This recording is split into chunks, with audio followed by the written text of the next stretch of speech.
and they didn't speak, but I don't care. See, that's absolutely fantastic. This is awesome news. Yes, You know, I'm very happy about it.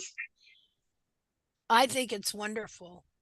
And, to have that, that's okay. But you know what? So I think we should stick to tact, and we should prove ourselves right. Yeah. This is what we have to do. Yep. And I would like to mention now something for our group. Okay. We cannot get lost in whatever other people do. Okay. We should stick, everybody should stick on tact. Yep. We should get a little bit more organized for people Yeah. who do not follow tact for many, many years, even if they say they do. Yeah. And we should make, how can I say, a type of booklet. 1, Yeah. 2, 3, 4. Okay. Yeah. This is what I'm thinking. Yep. Thank you for listening to me. Hey, always, I just love you a lot and so grateful for your friendship. And, I see your dedication, what you're doing over there. And frankly, I was thinking about it earlier before we were even on here about just how committed you have been to helping people and horses and spreading the word in spite of opposition, in spite of people not listening, in spite you just kept bringing the message. And as I was laying there thinking about you this morning, and then I was thinking, and last week it dawned on me too. I kept thinking about your name and what it meant, you know, how it comes from that Greek word which means messenger of God or a divine messenger, you know, and how you have just brought that message, to the cradle of civilization, which is Greece, you know. Um, Thank you. I Let's just go think it's on great. now. Let's go on Hoofs now, Linda. Thank you very Well, much. that's about hooves, dear. That's about you, and that's just about your undying commitment to help people and horses, your undying commitment to the truth. And I just really admire you, love you, thankful to know you like you would not believe. I want you to know that. I will step. I will never stop thanking you because you are gifted with this gift to see things and to prove things, and that's your major gift. You prove things simply. It's like Einstein said, if you cannot explain it simply, you don't know it. Yeah, you don't understand it enough, Yes. you know. And well, for me, see, that's not for me. That's for me taking wise sayings and following them out. You know, um, like there's a proverb. It says, "Get knowledge, get wisdom, and with all you're getting, get understanding." And so, anybody can do that.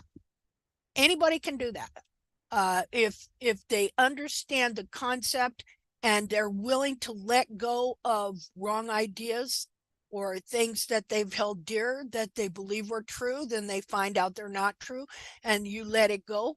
And that's just the scientific method, you know. So, you know, thankful to God for teaching me that. So there we go.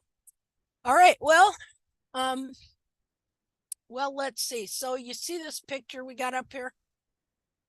On the group is a gal. I'm gonna have to go to the page because she was asking about this foot over here. if she should remove the periopal rope. And I just thought this was, and then she showed another picture from when she first started. I think she started last August.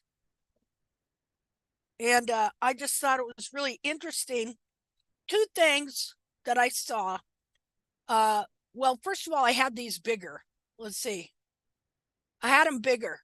And so when they're bigger, you don't see quite the same thing. And then when I posted, I mean, I know it's there, but it's just interesting, the difference in how it looks. Now, this is not her foot. I just wanted to show you, like on my horse's foot here, because see, I've done a lot of work on this periopal in here, and I can tell right here that she had a periopal frog stay. Can you see it in there? Just a minute here. What am I? Oh, okay. I see what I'm on. I'm on my YouTube channel. So I need to go to the actual picture. Yeah, you gotta make it bigger too. Yeah. So let me go find that here. Let me save this. Just a minute. Save. Let's see. And what call that?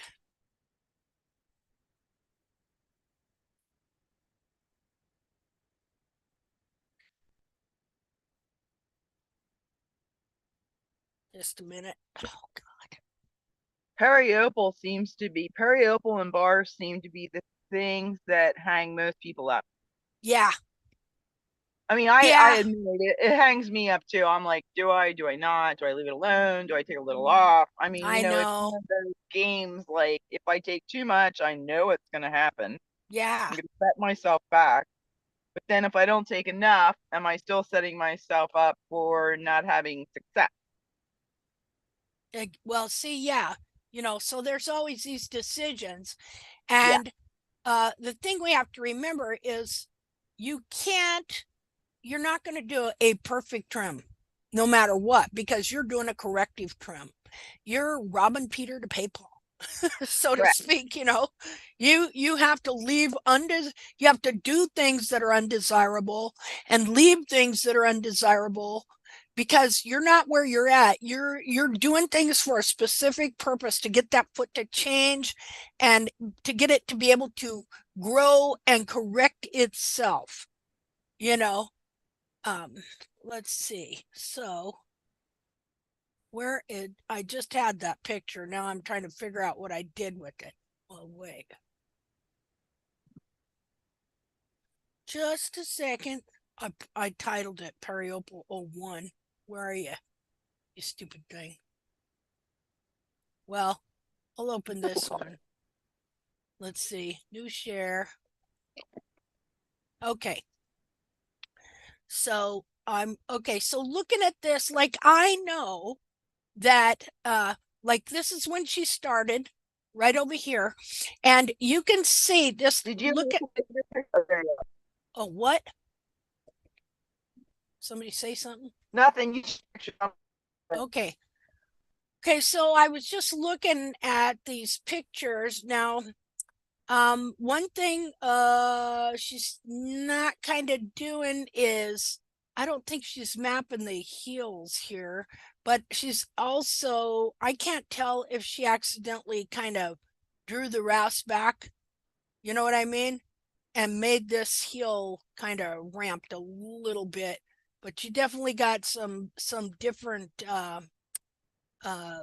not trimming the bar out and reestablishing the bar. You see how it looks right here, that up like that?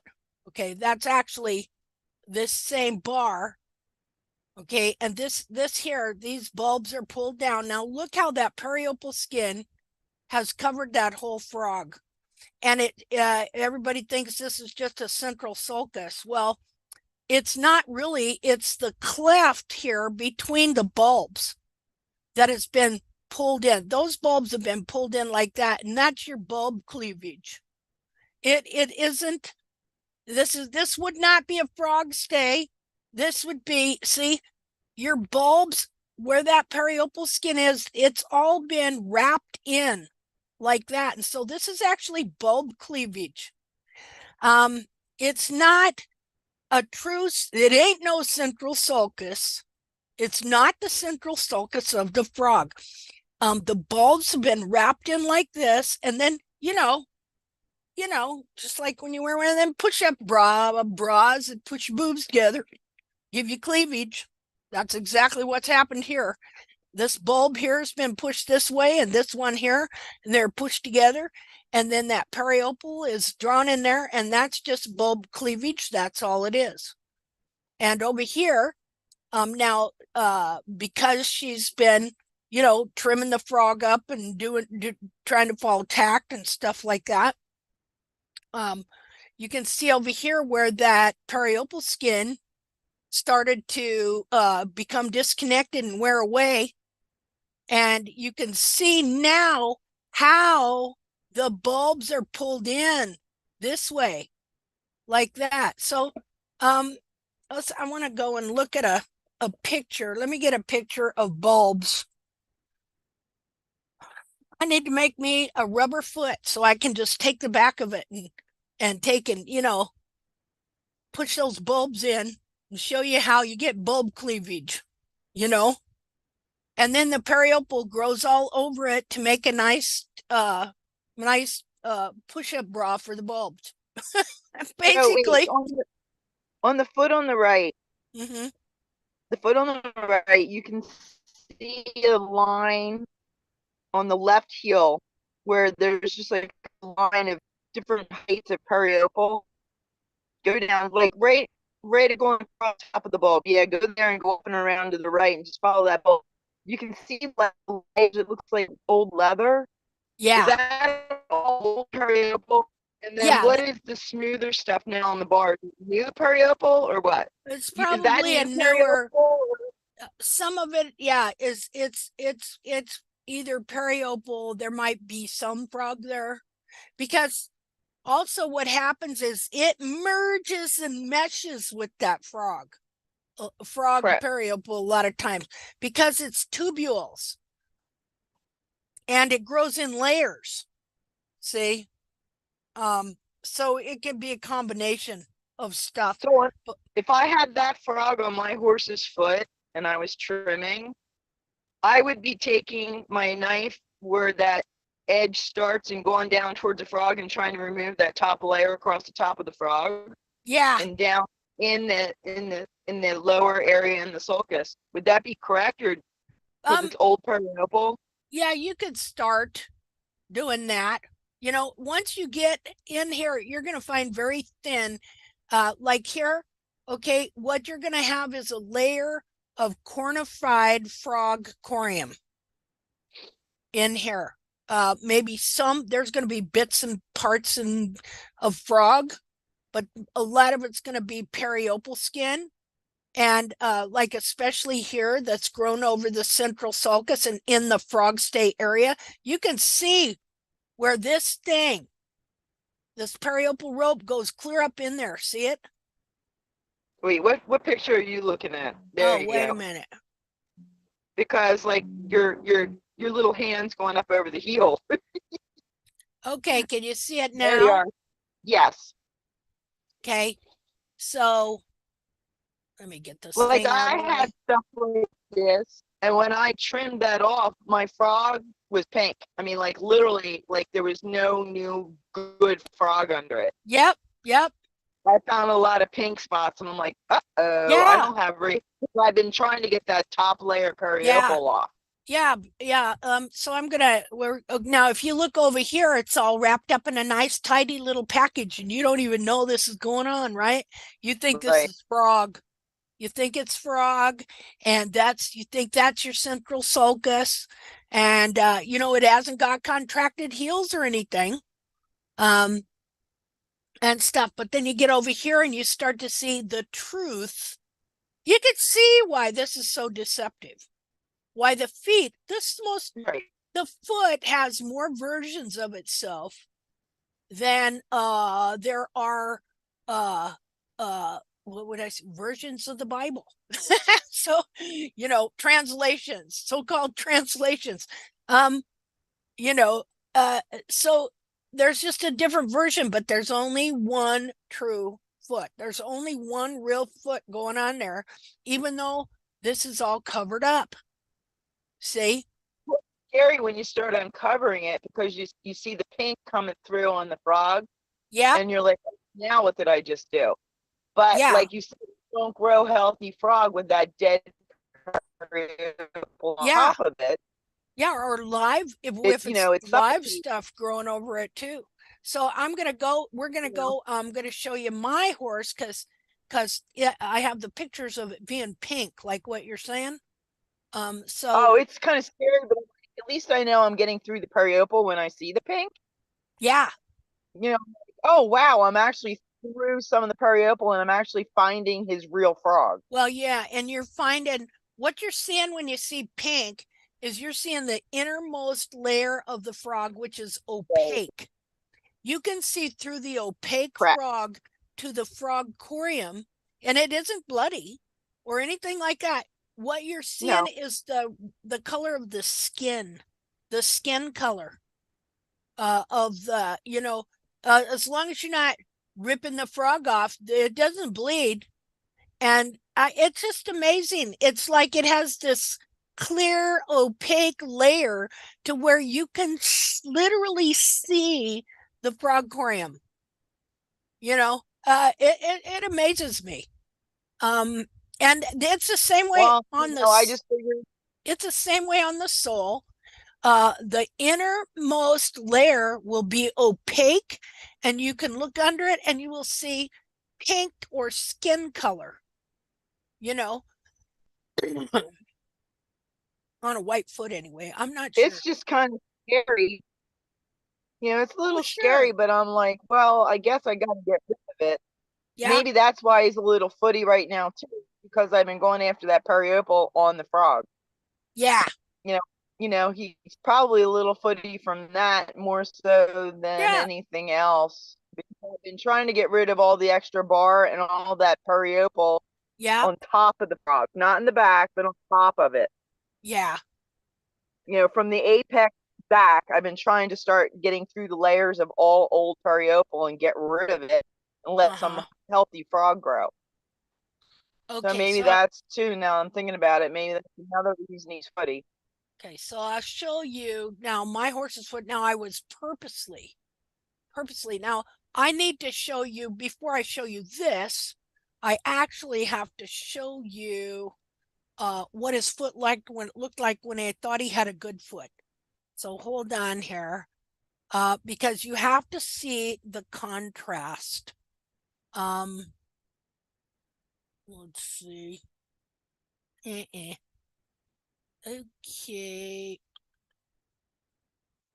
Well, here's what his foot was like.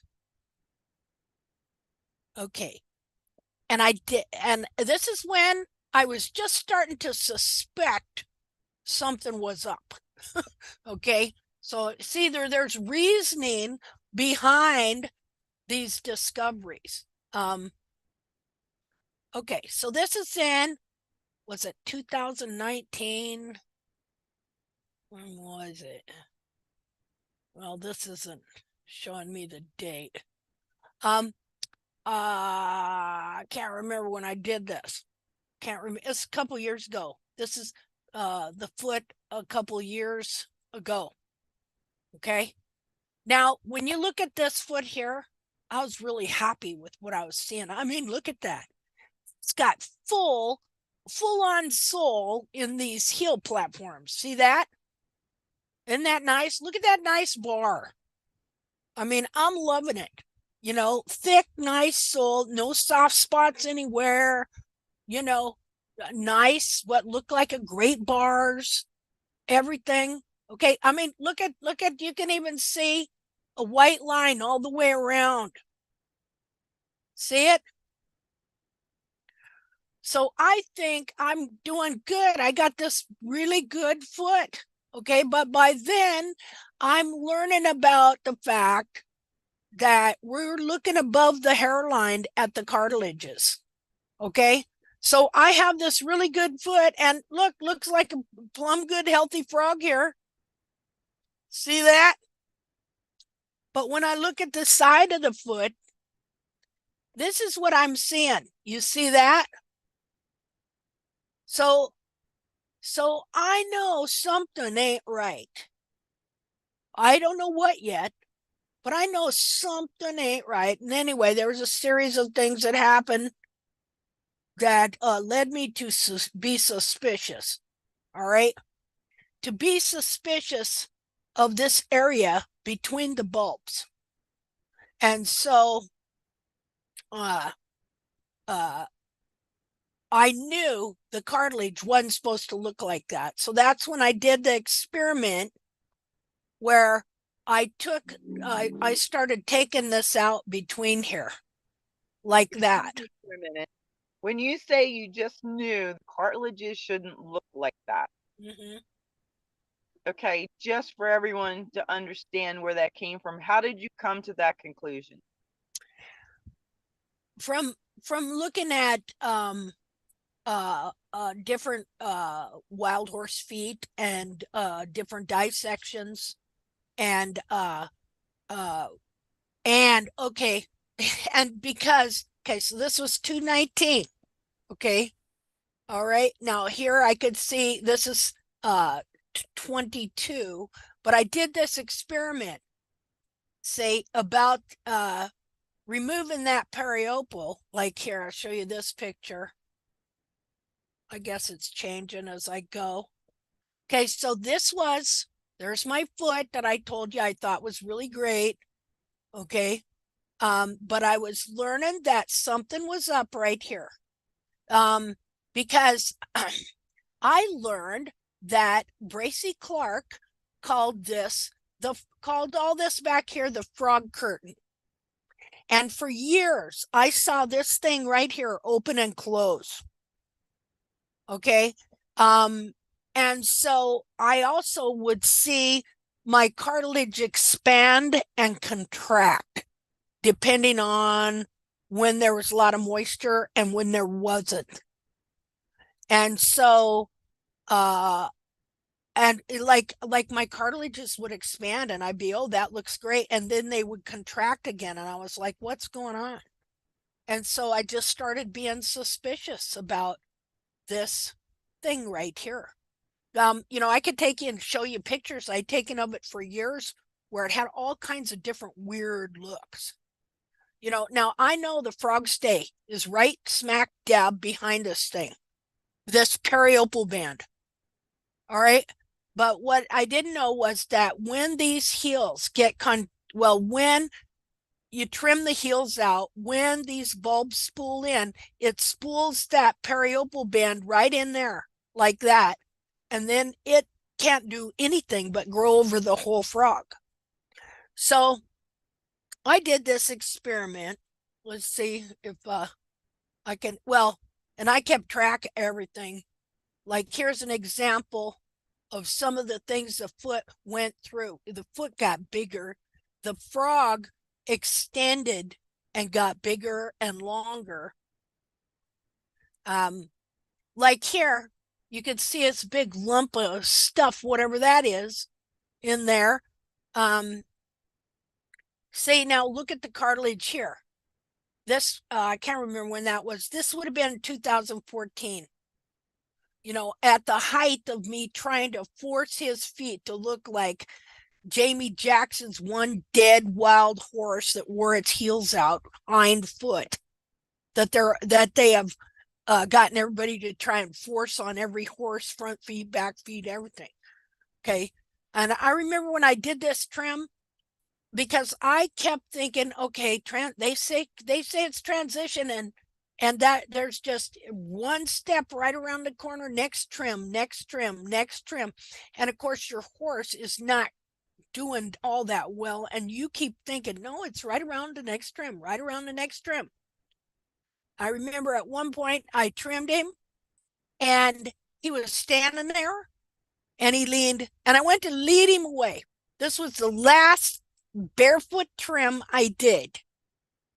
I went to lead him away and he leaned way back. And it was like he walked off in the weirdest way.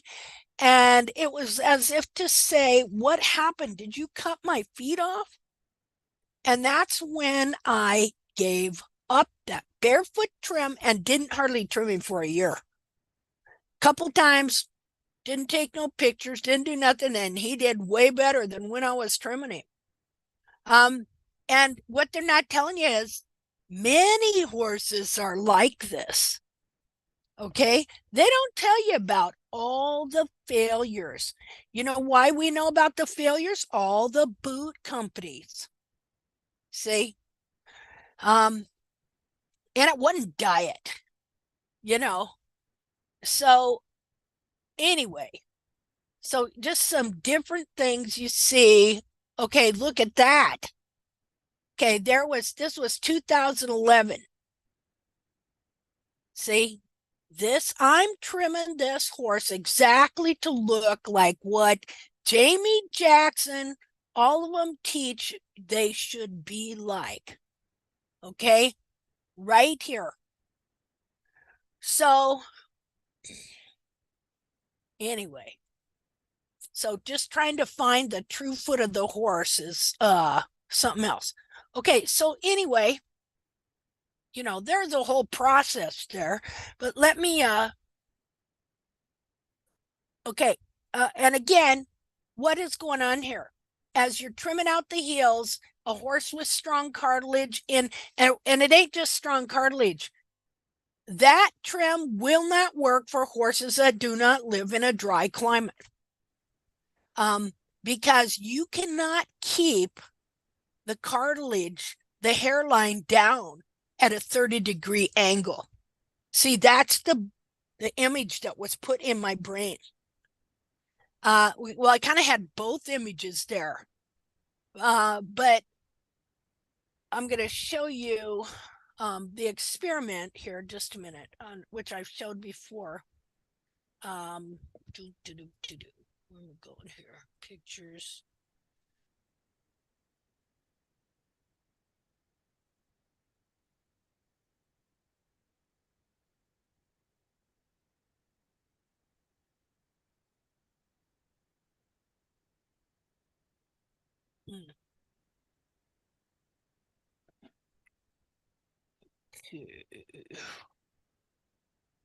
See if that's here. Just a second. Okay, so what I want to do is show you a picture here of the experiment I did, if I can find it. It's either here or in another place. Let's see. Tusky, Valor.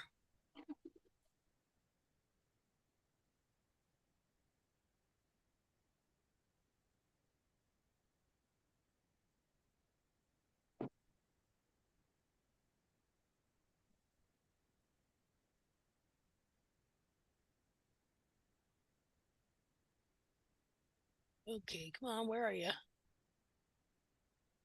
Shown it a bunch. I don't know why I can't find it now.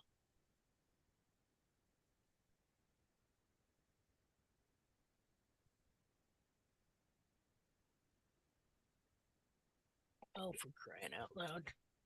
Where are you?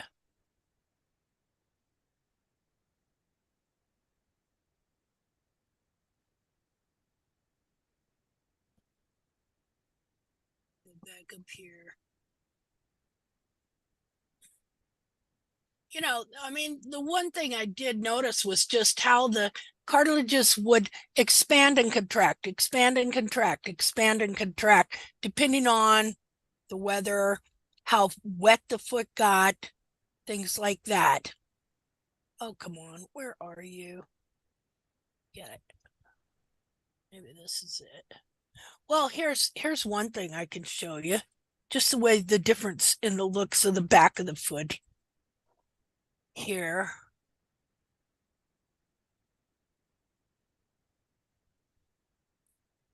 Okay, so this is in 2012. See, always seeing something like that. Something weird like that. I wondered for years what was going on with that thing there. Now, these bulbs that are being pulled down under, and of course, this one even more so. See, because you always seem to trim the lateral heel out more. It's just body mechanics. And the It was the time, Linda, sorry, it was the time that we were looking for the horse, the frog stay. And everything that grew up and then disappeared, we called it at that time frog stay. Yeah. We were searching the frog stay.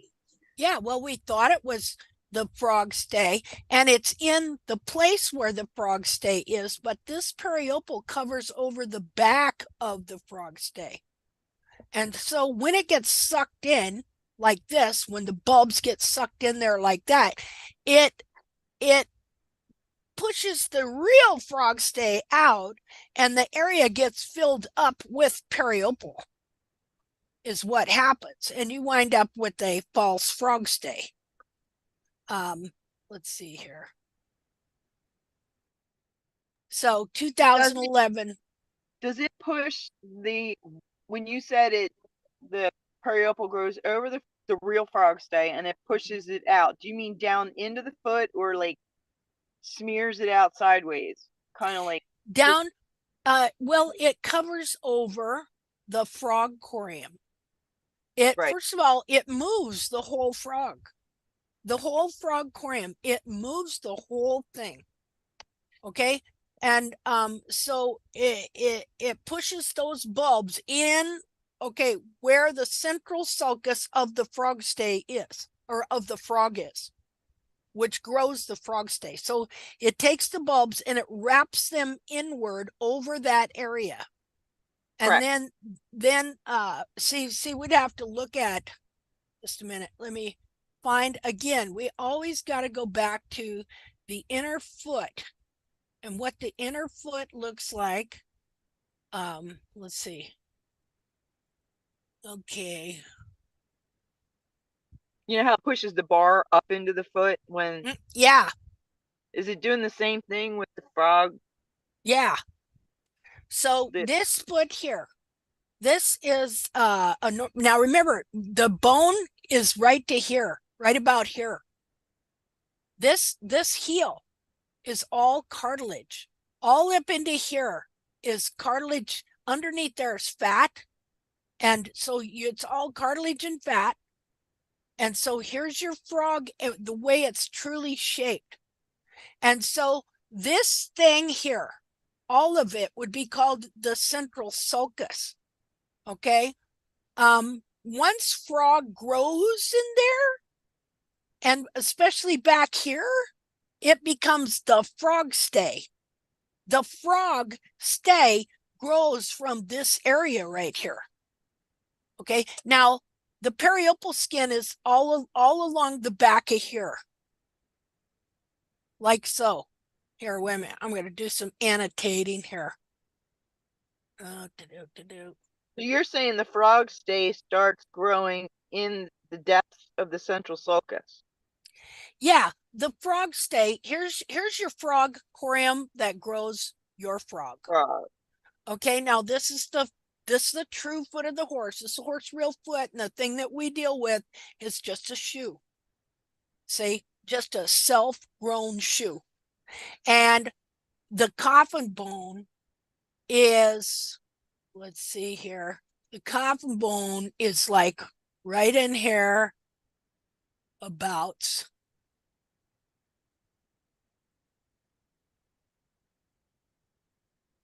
well, not drawing it very good, but somewhat like that. Okay. Everything else here is soft cartilage and fat. Okay. The heels, your heels are cartilage right here. All this is cartilage. Okay. And this isn't,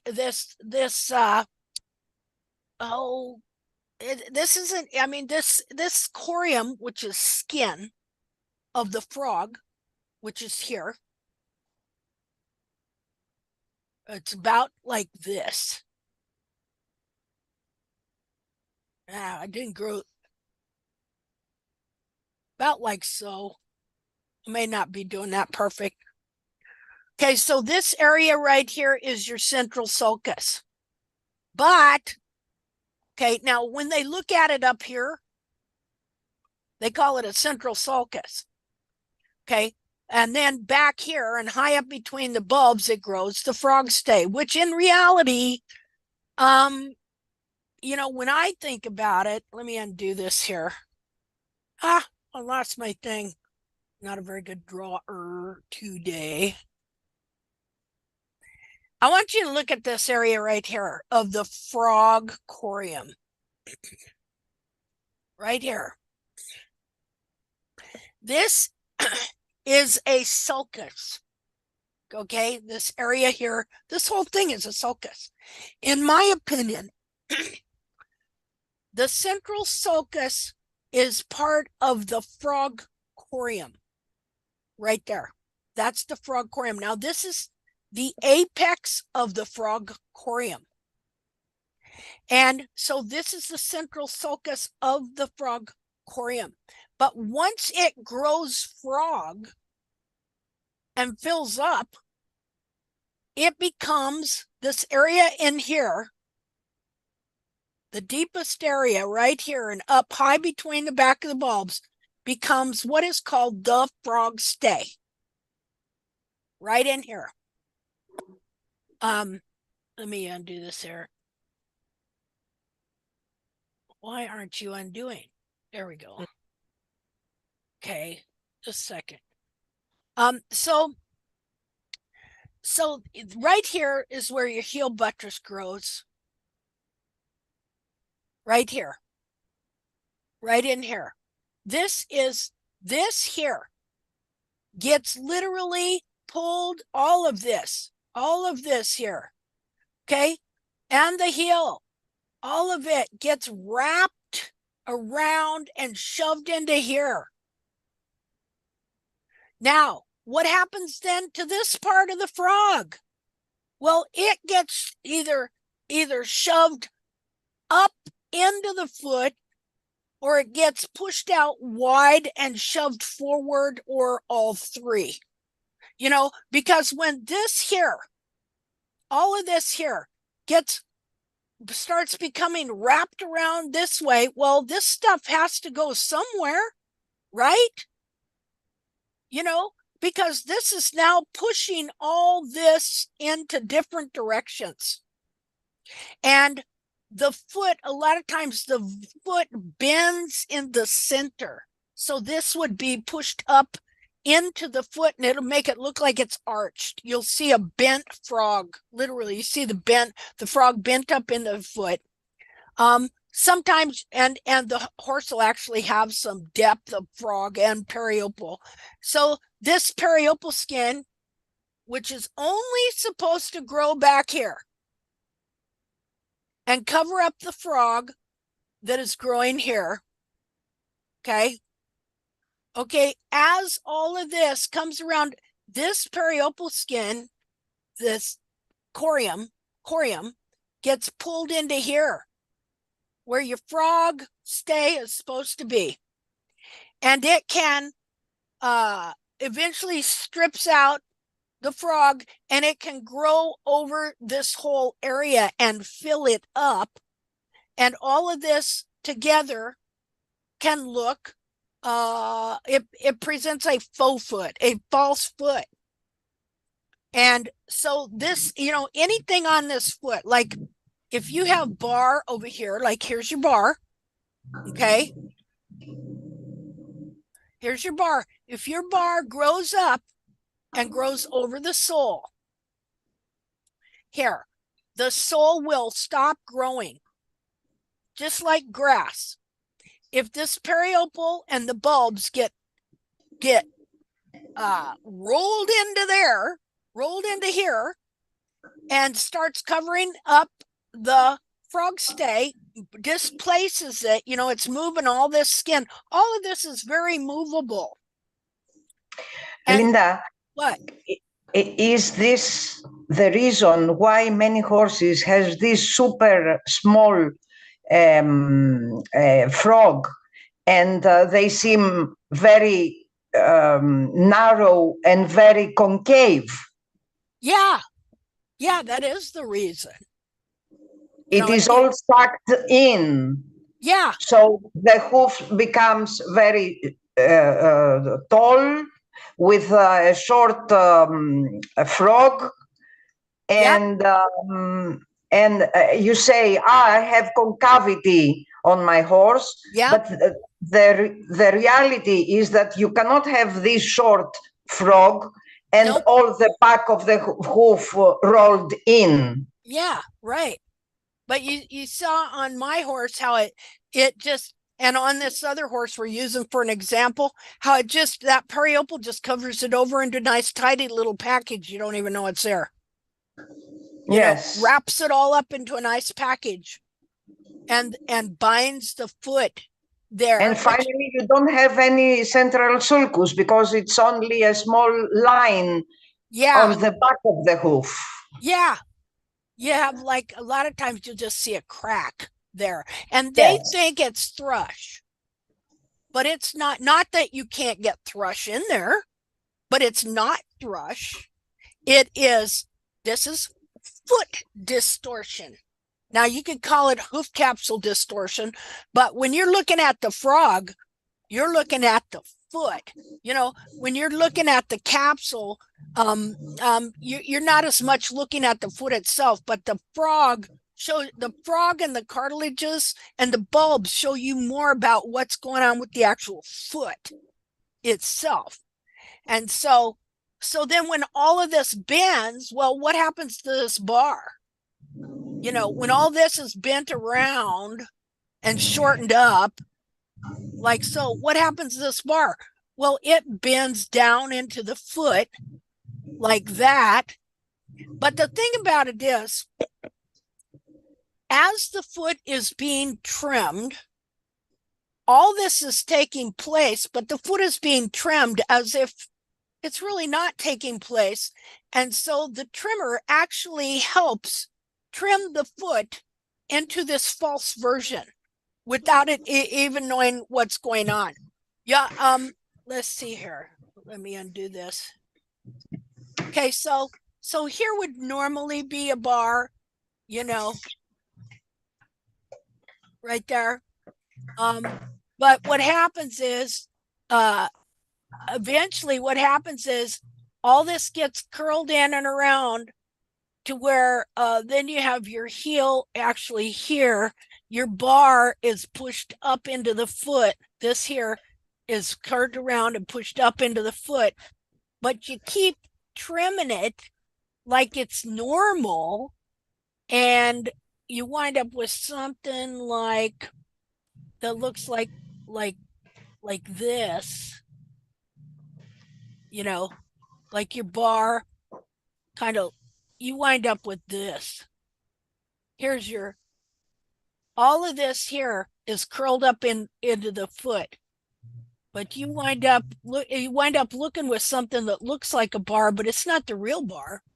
That's just because you were taking that excess distorted hoof that was growing and you were trimming it like it was a normal foot. So you made it look like a normal foot when it wasn't, because you didn't know that the whole time you actually had a deformed foot under here. Just a minute here. Let me undo. Go back to this here. Okay, right here. That's exactly what I had here. I had a fake foot, but didn't know it. Okay. See, I need to find that again. I want to find those pictures where you can see within 3 days how the cartilage extended and changed the shape of the whole capsule and everything. Now, this was when I was further along in the process of getting these bulbs that were twisted way up in here to unfurl, to all this come back out like this. And this whole frog coming back, the whole frog being pulled back. Now, now that I really look at this, if you look, you can see that this frog is bent right here up into the foot. See, I mean, that frogogram has to go somewhere. But see, if you keep trimming it like it's a normal frog, eventually it would just be totally smooth and flat here. And you wouldn't know that in reality, that frog that was supposed to like be like this was in reality like this up in the side of that foot, because you've been trimming it normal. So when you look at the bottom, you just see that. But a lot of times you will see these frogs bent right here. Like I can look at this now and I can see where this thing is bent right here. I didn't notice that part before till we were just standing here. Or well, standing here. I'm not standing here, sitting here, but so this is pulled, all this is pulled up this way, up into here. And these heels are being pulled forward. And so this frog is being bent up like this into the foot. But then the frog growth is just like this. See, most of the time, so you don't know the foot is bent. You don't know the frog is bent. You don't know there's this thickness, like it would be thinner right around here and a lot thicker, right? Well, you can even see it right here, the kind of bend there. Okay, it would be thicker in between here and here because of the bend right here in the foot. And that's why you get the scoop in the quarters a lot of times too, because the foot itself is bent in a way that it shouldn't be bent. So anyway, let's see, I can show you, I'll show you this frog on this foot now. And here's another thing that happens. So this is not the real seed of the corn. That is not the real seed of the corn. It is curled in and covered over by these bars and this heel wall here. See, because this all really should be back like this. See? Should be like that. The heel's clear back here. And high too. Something like So that where that frog is bent in that middle section that you have a little square. So I have that where you have, it's like a little hill of frog right in that zone. Yeah. And you know, my hooves the heels are still curled in. And you know, the heel bulbs are spun in, and my foot still flares out too round on the side. And I have that lump of frog there. How do you go about handling that? Do you want to start even removing more of that? Well, what I started purposely taking more out of there and carving out a true central sulcus. You know, how far, how did you know when you thought you went far enough to start it? How far down do you think, you know, did you just guess, or did you hit pink, or I mean, what was your guiding line when you started getting brave and trying to do that? Just kind of played it by ear. Just kind of playing it by ear there. Say that. This is research. Riding by the seat of my pants. I knew Janet, that Janet, this is research. You do it until it says no. I know. If it says yes, you succeeded. I know. It's like, oh, I think at some point you trust your gut. Yeah. On a lot of this. Yeah. you know, you can tell when that really starts changing color. Like, here's the thing though, that I found, like on my pony who had this excessively bad because of chronic trimming out of the heels and mechanical founder, was so deep. This was so deep. There was still frog from years ago. See, you figure if the frog really gets bent up in there like that, you can have frog up in here that is from years ago that's dead. You know, while you have live periopal from here growing over the whole front of the frog like this. See? And so you don't even know that you got a bunch of dead periopal. I found buried dead frog under this area of her foot right there. Because see, as I was doing that barefoot trim on that pony, and so what I was doing with the pony, since it's a pony, you can't do measurements, I was just following all the principles that they talk about, like the 1/3, 2/3 balance of the natural balance of the equine foot, okay, where they teach, and this is a mapping protocol, and they teach that you got 2/3 here and 1/3 here, okay, just about. So I was doing that, all right, but remember, I'm taking out the heels. Okay, so see, you got 1/3, 2/3, 3/3 right there. They have said this is a constant. Everybody know what a constant is? That's a landmark where they say it doesn't change. Well, we have found out it sure does change. That as you're trimming these heels out, the base of this frog here, let's see, the base of this frog starts to move forward. Okay, because this is all being wrapped in like that. So this frog here starts to move forward to where then your frog is only this long. Okay, so now you have this. Just a minute here. Oh, nope, I didn't want to do that. Oh, darn it.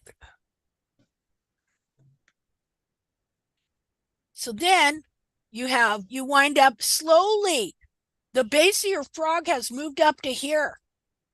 Slowly, then here's the base of your frog. Your fake false heels are up to here now. And here is, okay, now we take that. This is how they find it. And you divide it in half. And now this becomes your 1/3, 2/3. Okay. And then this distance, of course, it ain't right on this foot, but you know, you wind up, the toe winds up looking long. And so you got to bring the toe back. See, this is not a constant. There's no such thing as the natural 1/3, 2/3 balance to 2/3, 1/3 balance to the equine foot. No such thing, other than a wrong interpretation by a farrier who, not his fault, have been deceived by the whole farrier industry that has believed in falsehoods for 250 years. Okay, so they don't know the truth to begin with. And so then when they're trying to understand things, a lot of times they'll come to a wrong conclusion, which they did with this 1/3, 2/3 balance system that makes the foot smaller. So anyway, yeah, you can look that up on the net. 1/3, 2/3 balance to the natural balance to the equine foot. Okay, and you'll see that this is a mapping system where you measure the frog. Okay, well, the frog may have started out this long, but then when everything back here was pushing it forward, here's the base of your frog, and there's your frog right there. See, but you don't know this got pushed forward and it's up in the foot like that. Or if it didn't get pushed like forward, a lot of times what happens is they'll get pushed wider. You ever seen those really wide, weird frogs? See, if it didn't go up and get pushed in, it got pushed wider like that. And they'll have a short foot that looks like it has real wide heels. Linda, Yeah. what about the very flat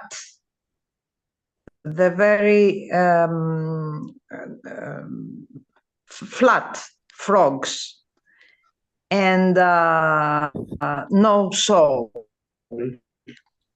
Well, that's just another, a lot of times, Yes. Those sometimes that's just another manifestation of it, like Yes. Can like we a talk about it a little bit, or you want to? well, okay. Yes, if we can talk about the opposite, not the overgrown frog, but the very flat frogs. Flat frogs, like the ones that have no frog, very thin, you easily hit blood if you go to trim them. Those kind. Yeah. Yes. Yeah. Okay. Well, that's just a different manifestation. I'll show you a picture of that. Just a minute. Yeah. Just a second. I think this interests a lot of people because if you have no soul, you have no, you have a flat frog. There is no. Yeah. Oh, here, let me get out of here. My horse is a good example of that. Her back feet. Yeah. Yeah. Yeah, we all have examples like this. It's a different kind of the defect hooves. Yeah. How do you treat these hooves? Well, a lot of Of times course, the they come heels. with the overgrown toe. Yeah. With Of an course. overgrown toe. Well, some of them do, and some of them don't. Yeah.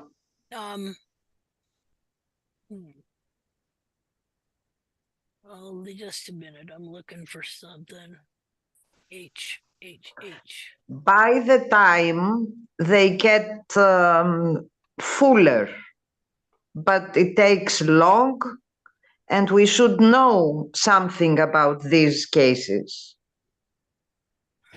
Here, I'll show you my post that I got reproved by Facebook on. Just a minute. Do share. Because this has an example. So this happened to me last year. Your post goes against our community standards on nudity or sexual activity. So now I'm branded as being a pervert, I guess, for posting these. They thought that was nudity. So much for artificial intelligence. Isn't that funny?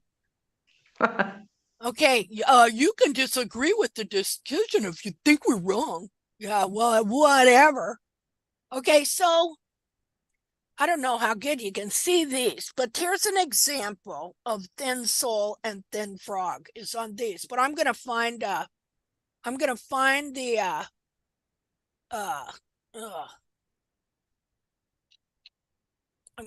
the better picture of it. Just a second. It's just what it is just different ways the feet respond to having the heels trimmed out. Just see here.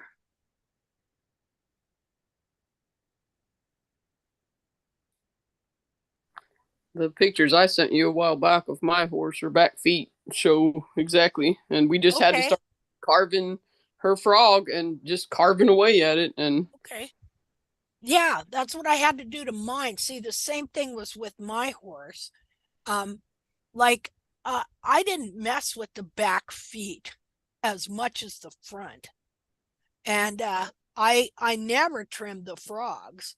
And so they just got all covered up with periopal and basically died, you know. And so then I had to start, when I learned that kind of some of this was going on, I just started forcing the issue by purposely carving a central sulcus. And eventually that started loosening up all that dead material and loosen up the foot. And so she now he's growing real frogs back there and with a real central sulcus. See, you got to keep trimming that central sulcus area, frog stay area, because it's supposed to be worn down. And if you don't, even now I find if I don't watch it, that because my bulbs are still twisted in some, that it can start to cover it all over again. So you can't just do it once. You got to keep an eye on that thing all the time. So I'm looking for a picture here. B, C, D, E, F, G, H, I, J, K, hoof. Okay, let's see here. What is the best? Good news, guys. We have to stand on top of everything. Huh? Good news. We should take care of everything. Yeah. Always. Always. Very often. Yeah, it deceives you, you know. Here, I'll show you this. This would be a real frog stay with real frog and the periopal in the right place. Just a minute. Where am I here? New share. Here we go. Okay, see that? That is a real frog stay. Okay. Now, has anybody ever heard somebody call this a frog spine? Anybody else besides me? And then show a picture of it and it's a little skinny thing. Well, that's just because the heels are contracted and it's not growing much of a frog anything. So it's, you see, so if they're calling it, oh, it must be a spine. No, it's a frog stay. Bracy Clark called it the frog stay and the bolt. Right up here between the bulbs. See? Now, look here at the periopal. You see how the periopal just covers up the very back of it? Here? So then when all of this, when the heels are being trimmed out and all of this starts being, the bulbs pulled in here, this skin here starts getting pulled into there. See there? Well, there's already something there, right? Okay? There's already somebody living there. So when this jumps the border and goes in there, well, it's going to displace this and push it forward. Next thing you know, there's all kinds of disorder going on in the foot. See, boundaries and borders in life, you know, and in the foot are very important. We must maintain them. So I call that frog stay envy. There we go. Okay, so here, again, here's the periopal. See how it's only on the back of the foot. This is the same foot. Here, that periopal skin is just supposed to cover this back of here. It just tidies up this whole package here. See, it's so beautiful. This is your periopal. Only supposed to be around here.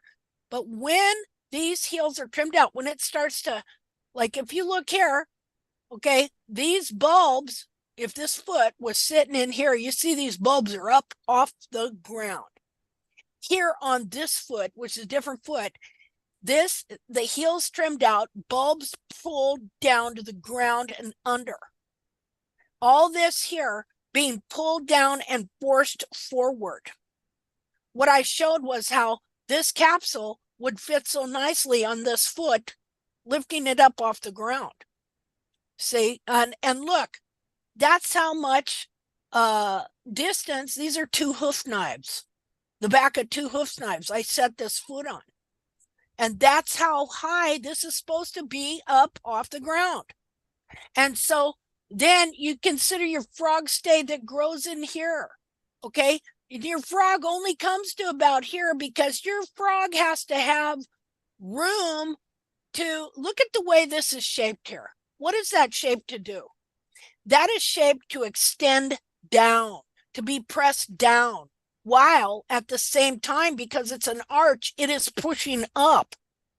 See, so this is a major part of the suspension and cushioning of the foot and helping the deep digital flexor tendon work properly. And so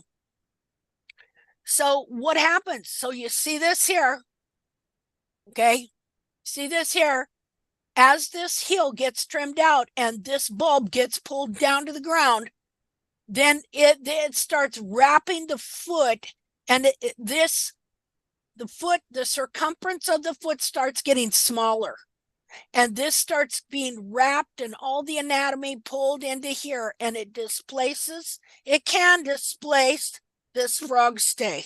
Now, got a video where I show a guy that's trimming out the heels and on this horse, okay, and how it is okay, when you do this, when you're pulling all this down, and this is already here.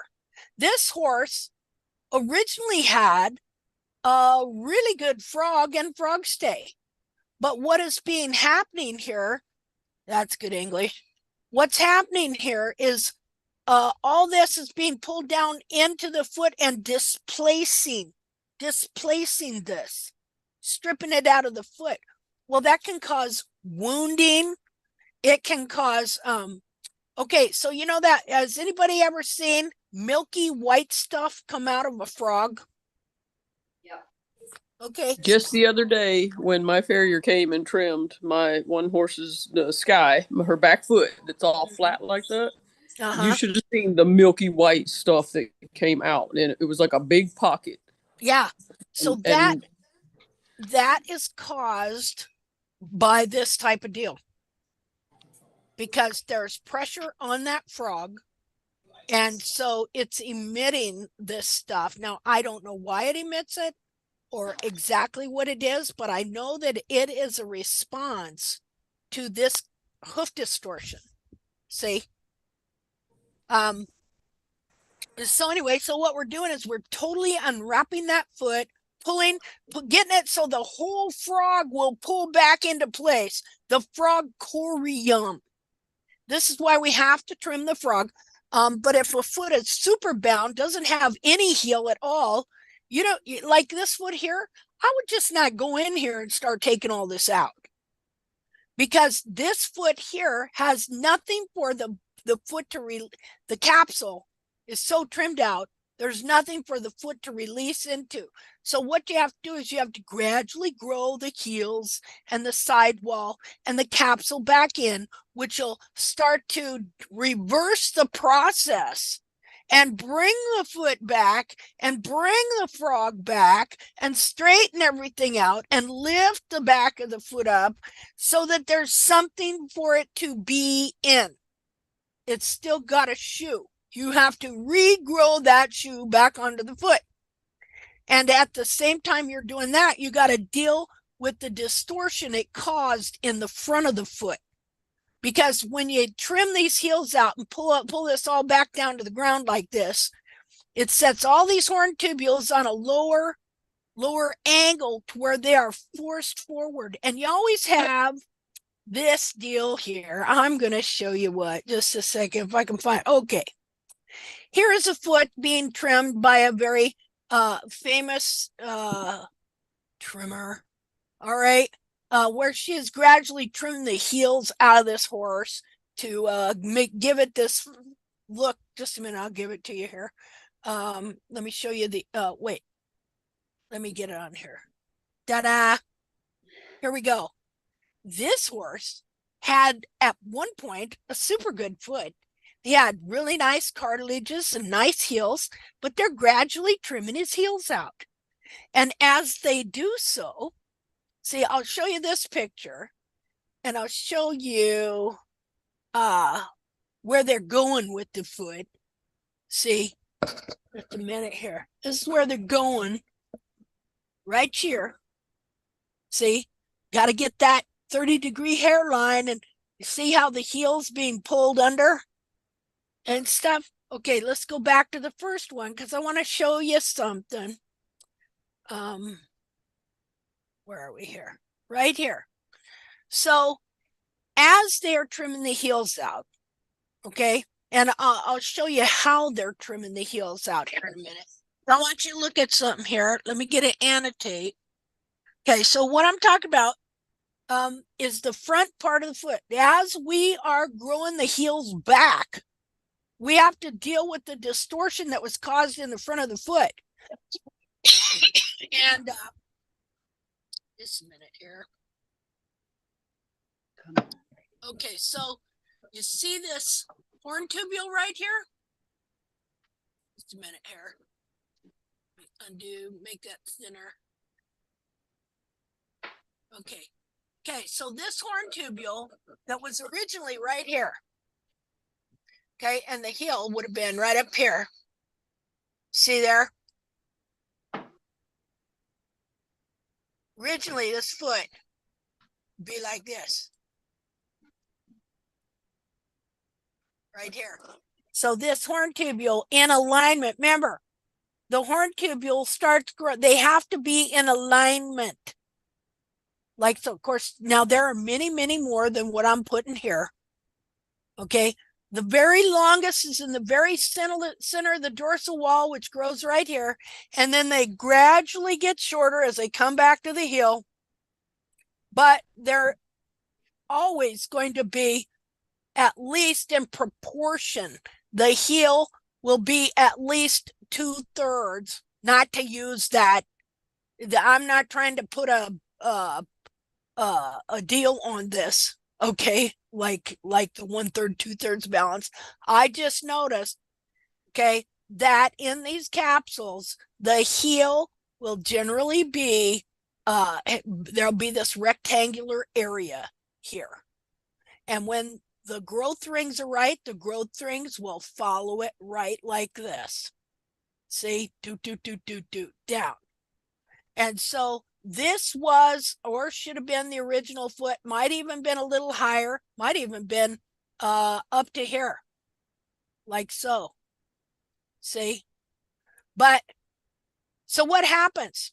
Then, just a minute, as they trim this heel out, here, like so, gradually trimming it out, okay, and pulling this down. Now see, you can see here that even though they're pulling this cartilage down, it's pulling back up.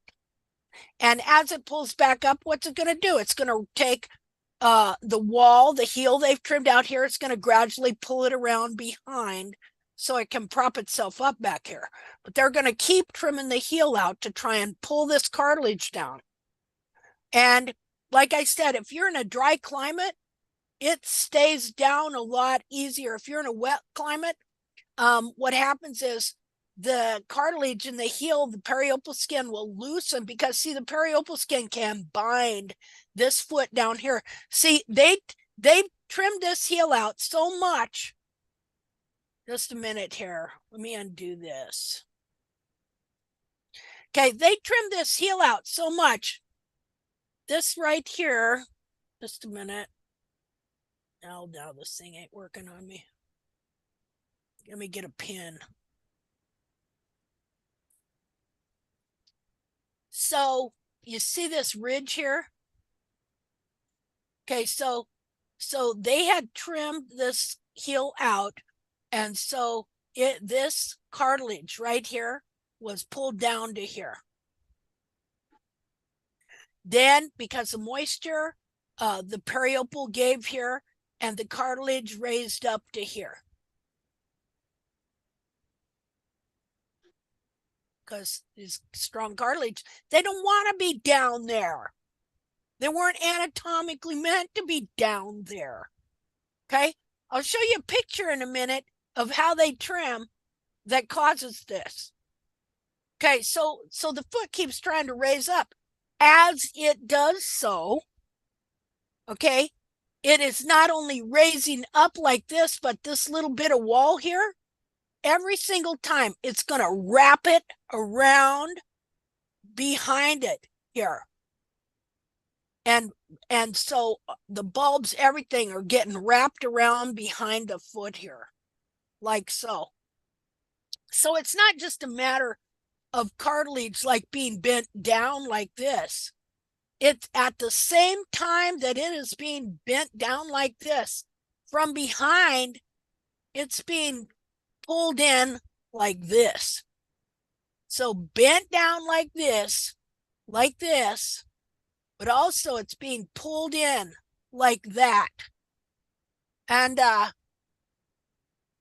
okay, so that's one thing. That's one thing we're dealing with that we're trying to undo. And we're trying to regrow this heel wall here and undo this whole thing. First of all, unbind these bulbs so that they come back this way. Okay. And second of all, this front of the foot. So now this is so important. And I'm just glomming on to more of an understanding of this. Now, as they trimmed the heels out, and this was happening here, what they didn't notice was how you took these horn tubules that were back here. Let's do a different color. Okay, you took these horn tubules that were back here like this, and you put them, when you trim out the heel, when you trim this out here, okay, and the back of this foot comes down, these horn tubules that were like this are now setting like that. Okay, and so then they're forced to grow forward. And you keep trimming these out, Now I want you to look at the front of this foot. Okay, you see this line right here? Let me undo all this, just a minute. Okay, let me make it bigger. Hold on.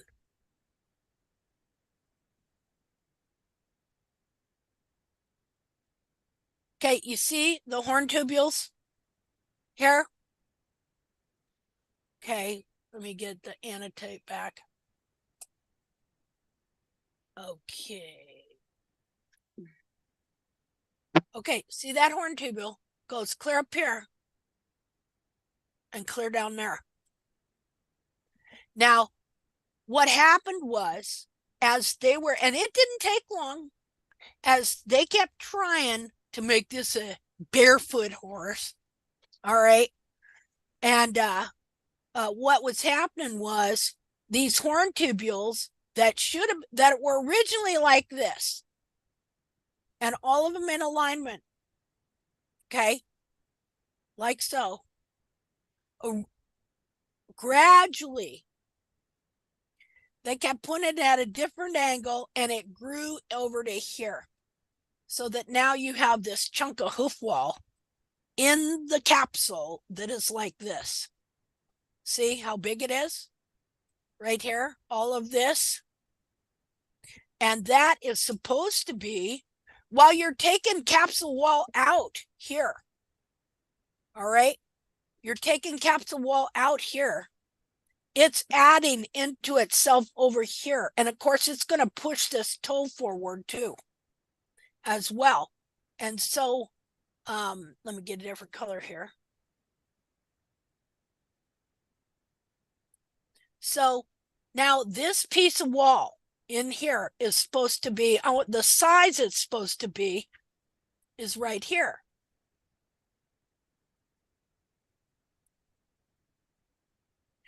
Now, do you see the difference in this piece of wall and where it is, and where, let me get a different color, we'll just use green, and where this piece, this is the same piece of wall right here. Same piece of wall that should be right here. This grew in like this. And what happened? So let's see here. Let's do a different color. Okay, we'll do this color. So this wall right here, internally connected to the lamina, it grows down from here. It gets right to here where it joins up with, it is injected with glue to the sole, and then the sole and the wall grow down here together. And of course, I always gotta redo this. So this would be the white line in the sole right there. Okay. And so this piece of wall growing down to here is supposed to connect here and here alone. Okay. And this is what makes your sole healthy, your white line healthy in the quarters. And so, because sole, which I want to remind you, is a sole tubule, and they only grow about an inch and then they die, and they should be exfoliated. But this wall that grows down from here, okay, it keeps growing right here. Sole dies right there, but the wall will keep. What happened? Just a minute. But the wall will keep growing for good, like this. And so what we want to do is we want to come in and we want to, well, that didn't work. Never mind. Just a minute.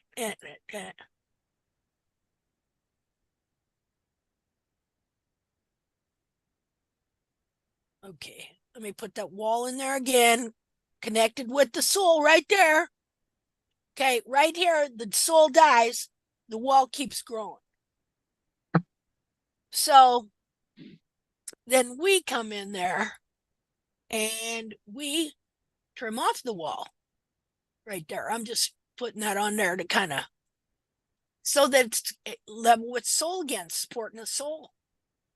And so what has happened here now, because this wall is, I'll use different color, because this wall that's supposed to be here grew out to here. It's not connecting with the sole anymore, is it? Okay, so that's why you can never get a clean white line, why you always seem to have stretched, dirty white line in the quarters, because your horn tubules are displaced here. So what are we doing? We're coming in here and we're taking this toe up, okay, and this wall, and then we bevel here to get the leverage off the ground right here. We bevel, and as we grow in the heels first, you got to get some height back here in the back of the foot first for this to work.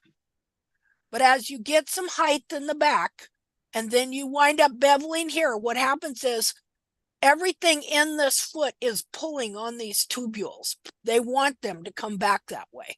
And so what had happened is we would, bring the wall up. Like, let's say I come upon this foot and in this shape it is here.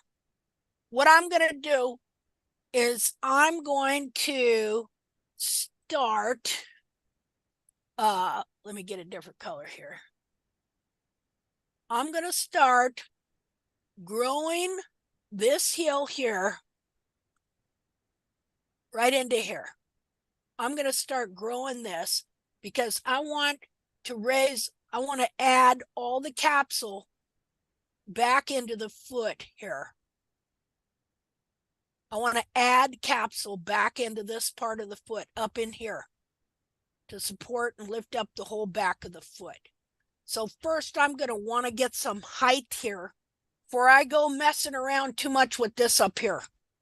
Because structurally, you're going to have some height back here. You can't just have a little old puny horn tubule this long back here. Okay, you're going to have to get some height in the back of the foot back here. And then you can start working on these horn tubules that have grown out of place and are not connecting in the right place with the sole and have added capsule into the foot that is pushing the whole dorsal wall forward, and that is keeping, you know, the sole here, the whole sole of the foot has been shoved forward. And so what we're doing is we're regrowing all this back in, and then we're gonna take this out of the hoof capsule here. And how do we do that? Okay, we come in here. I'll do this again. Maybe I need a different color. Let's see, let's use a beautiful purple. There we go. We'll use purple and we'll make it a thick line. So then we come in here after we get some height in the back of the foot. Now, that doesn't mean we totally ignore the front of the foot either, but we don't go trying to correct a whole bunch there until we get some a little bit of height in the back of the foot. Well, we don't let it overgrow either.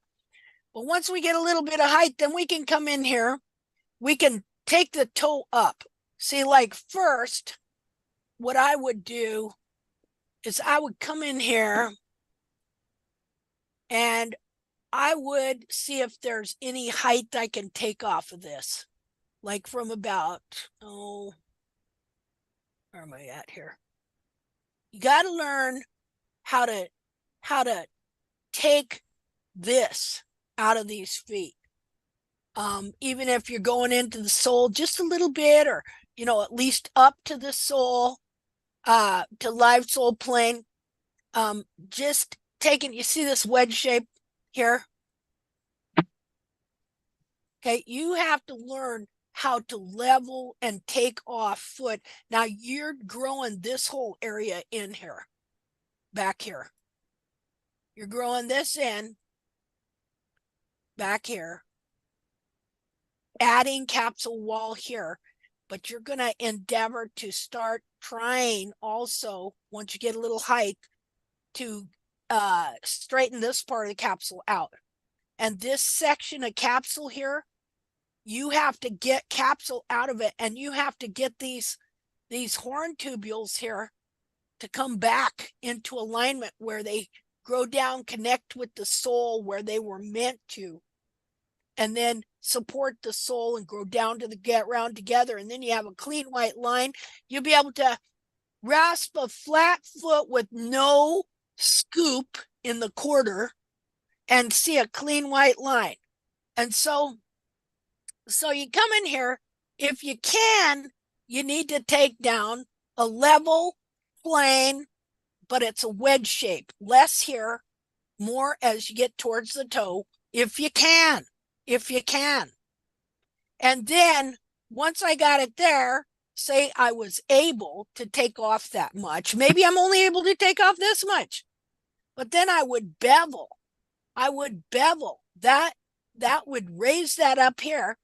And what happens is eventually, see, you bevel and then these fall back like that. Then you come in there, you bevel it again, and it will pull back like that and drop down. You come in there, you bevel again, and this is gradual over time. And then it will drop down like that again. And then by then your horn tubule is backed up. You've got the excess capsule wall. Your toe has backed up naturally if it needs to. You aren't forcing the issue. And this area is now like this again, right here.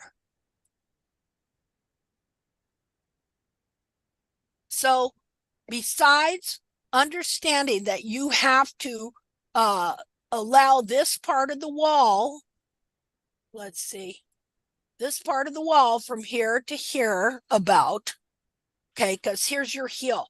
See, this whole area is your heel, people. Where are we at here? This whole area is your heel. Right here. The whole thing is heel. You want to make sure you realize that. It's not just little points on the end. Okay? This whole area is heel. Then you have quarter from here all up. Well, it goes from here because this is part of your foot too. Here's your quarters right here. Then you have right here, you have your toe quarters, which are in here, right about in here. And then of course your toe up here. So you're trying to get all this back into alignment again, to where all these torn tubules are the proper angle. See? Oh, okay. Now I have a cramp in my hand. Okay, so let's see. Let me undo that. Okay, so at the same time you're dealing with the bottom of the foot, usually you have periopal that's grown over the frog. The bulbs are spun in, spooled in, curled in, whatever you want to call it. All right, so this is the process that we are doing. Okay, so all right, so that's what I would have done to this horse's foot. Okay, but no, that's not what they're doing. They're taking a horse that has a pretty good foot and they're trying to force it into being this deformed Jamie Jackson dead wild horse foot that wore its heels out, because that's the barefoot model. That's not me. That's just the truth. The truth. He made that foot a rear foot on a dead wild horse that BLM gave him. That foot became the model for all barefoot trimming, all natural hoof care. A heelless foot. And so that image, see, I was thinking of this today. I was thinking about how, man, if you can get a hold of somebody before they know anything about a subject and pawn yourself off as an expert, even if everything you think you know is one big fat lie, you can convince that person that doesn't know anything about the subject that your lie, that your falsehood is the all and all truth. And obviously you see why whoever gets in the school is going to rule the world. See, if you can mold a mind, even an adult doesn't know nothing about a subject. Okay, so a person comes along saying they're the expert, and our society says, yep, they're the expert. They got the piled higher and deeper and stuff. And so then they themselves have believed falsehood, wrong interpretations of a certain subject, and it has become the established truth. So you get somebody that doesn't know nothing about a subject, and if you're the first one to put that in their head, then it's lodged in there, and they can't see the truth. Okay, all they can see is that falsehood as the truth. And I was just thinking about how this is being done to people in regards to the horse's foot, how everybody and their dog literally has a class, an online class, and pawning themselves off as an expert because they really think that they know what they're talking about. They really think that they're experts when they are killing their own horses. You know, see, people are deceived and deluded, and it's a sad state of affairs. Okay, so, well, yeah, people like us who I was brainwashed 25 years ago. Yeah, and me as well. You know, so there are some of us that can get past the brainwashing. Absolutely. Find you, and because logic and data and proof are what guides us and how our horses are doing, we still have hope that we can change some of these people over. Absolutely. Absolutely. I'm not saying we Exactly. don't. You have to And remember too, though, that Exactly. when I found you, okay, Mhm. I was like, who the hell is this lady? Yeah, I'm a nobody. Here's another expert, Yep. right? Yeah. So I'm like, oh, what the hell? I've already studied all the other ones. What's another one? No, really. Yeah. So I start trying to study. There's no book, mind you, but I start going through the videos. I start following the Facebook. I start trying to understand some of the concepts. I start asking questions because I'm like, okay, are these people for real, or are they just hitting me with more smoke? Yeah. But once you start seeing the proof, the data, the logic, and all the work that you've done, I just looked at it and went, okay, this isn't smoke. This is reality. So, I mean, there's going to be people that hook onto the Facebook page for the first time and are going to be like Yeah. I was. Who the hell is this person? And Yeah. what makes her the expert all of a sudden? Mhm. But we have to hope that we can guide them through the absolutely. processes that we went through Yeah. and try to streamline it for them a little bit more as we get better at this, Yeah. so that they can see that we really have data and proof versus just a pretty book. Yeah. And see, here's the thing too. These long hoof chats, okay, where I seem to ramble on. Okay. Oh no. What Love you. Okay, but what happens is We lose people. I understand more and more of what's going on and what we need to do. Right. I understand it in simpler and simpler formats, you know, to where eventually what I want to do is be able to condense it down to its most simple, understandable format, to be able to present it to people so it's easier to comprehend and grasp a hold of. Right. See, that's the purpose of this ultimately. Right. Because everything you said may go both ways. Yeah. For example, I was very lucky because I was talking to people who knew nothing. Yeah. And I had the opportunity of presenting tact, which is the truth, and people just accepted.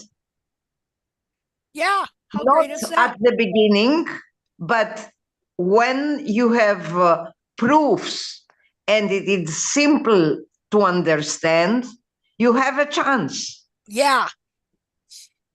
Yeah, absolutely. And this is the reason why after 1 year I found all horses different. Isn't that great? It's See? great, of course.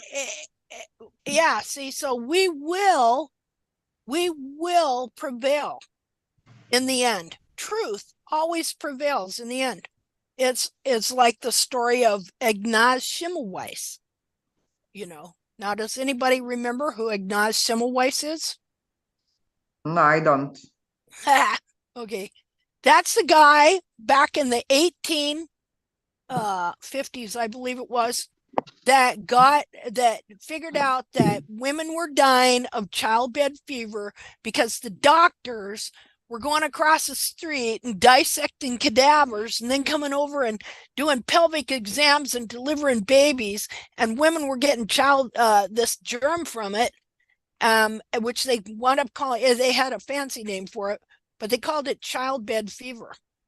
And so the women would rather have the women did not want to go to the hospital. It was so prevalent, this thing, killing babies and mothers, that women didn't want to go to the hospital. They literally would rather have their baby in the gutter than go to the hospital. And so he figured out that it was something they were doing that was on their hands. And he did some experiments to prove it, and had these doctors washing their hands with chlorine and different things and really scrubbing up. And the death rate went down like, 70-80%. But did the doctors want to listen to that? No. See, but because he stood strong, now he died in a nut house, because they laughed him to scorn. They fired him. None of them wanted to believe that they were actually the back ones up. Do we have to worry about you? killing their. Oh no, that's I know. I was thinking that. Well, that's not my future. Yeah, really. But but I could see why he would be so in such despair.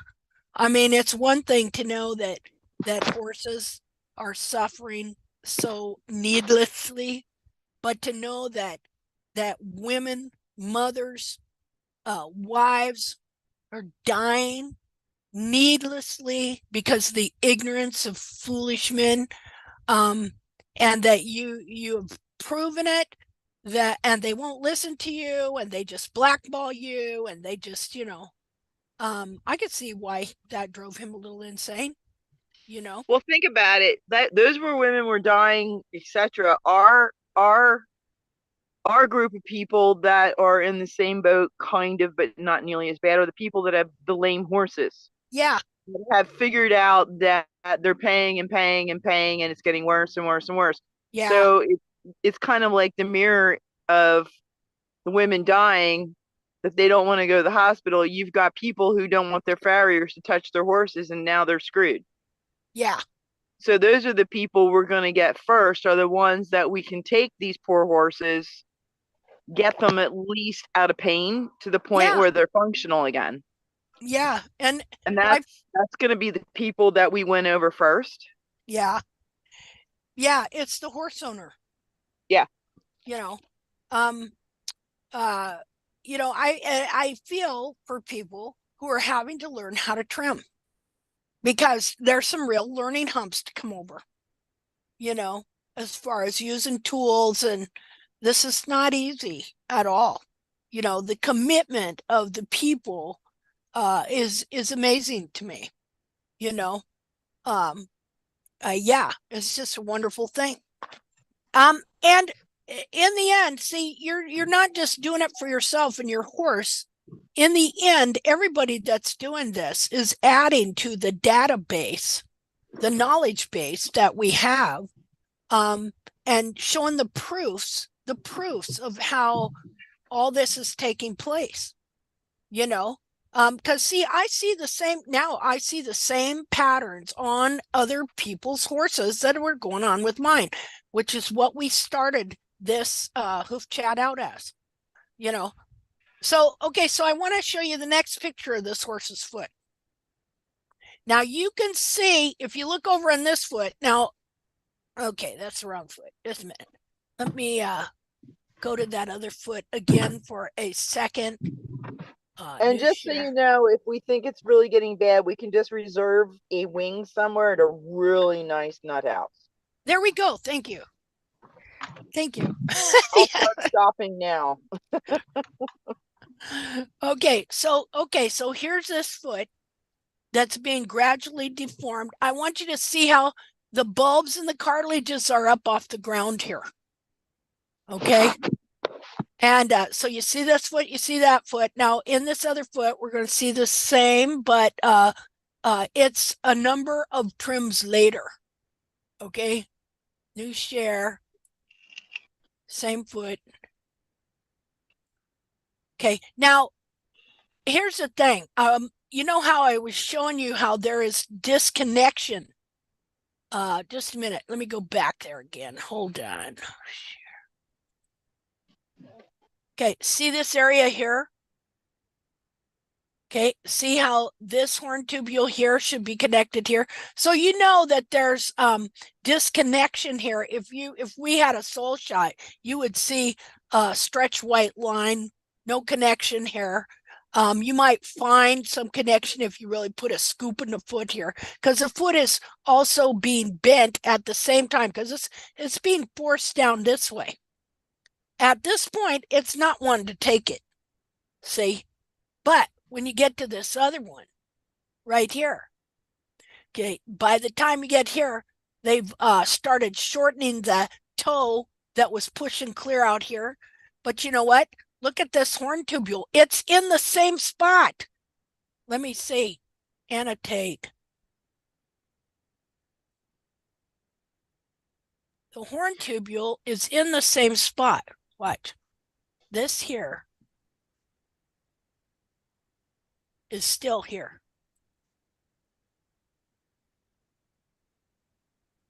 See there? Because that doesn't get changed. And so then what happens is the foot is bent even more. Now, I don't know if it's summer or what, but by the time this was done, now you see over here on this side that the bulbs are pulled down to and being forced onto the ground. Just like here, these bulbs, all this cartilage is shorter. It's wrapped up. The foot is wrapped up around there as well as pulled under.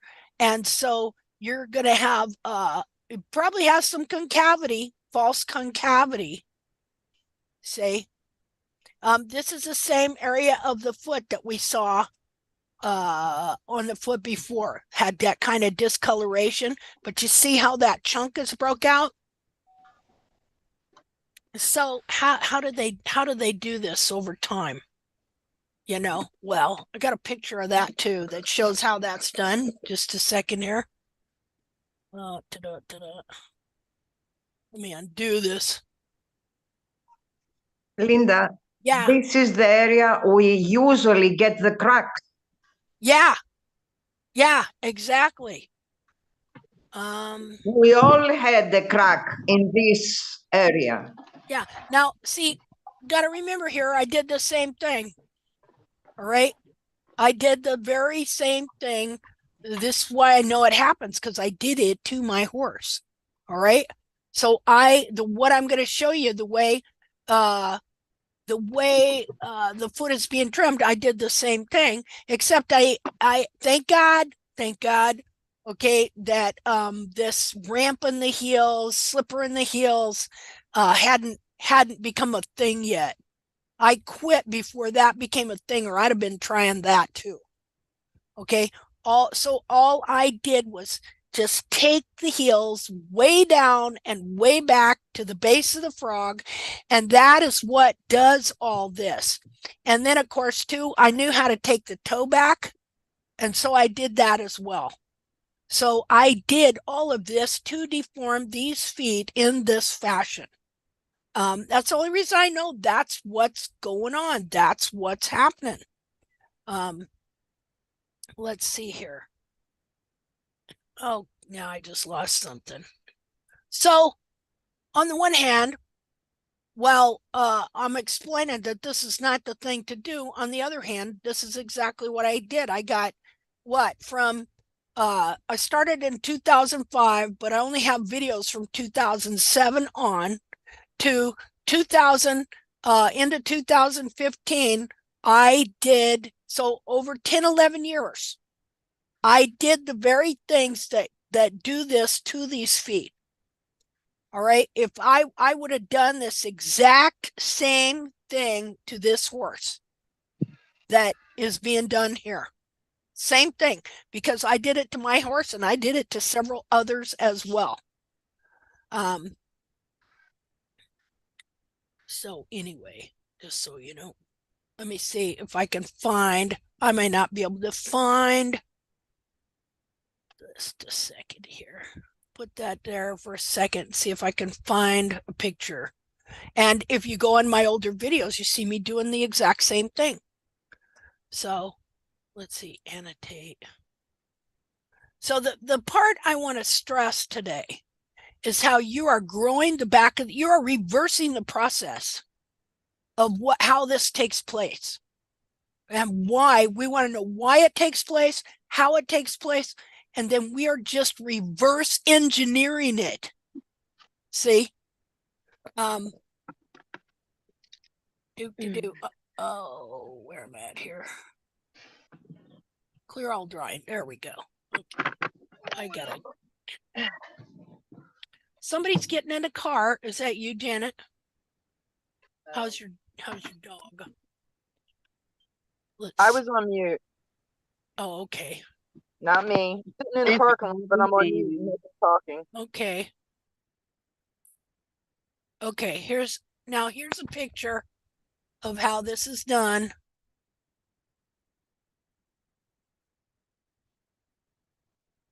New share.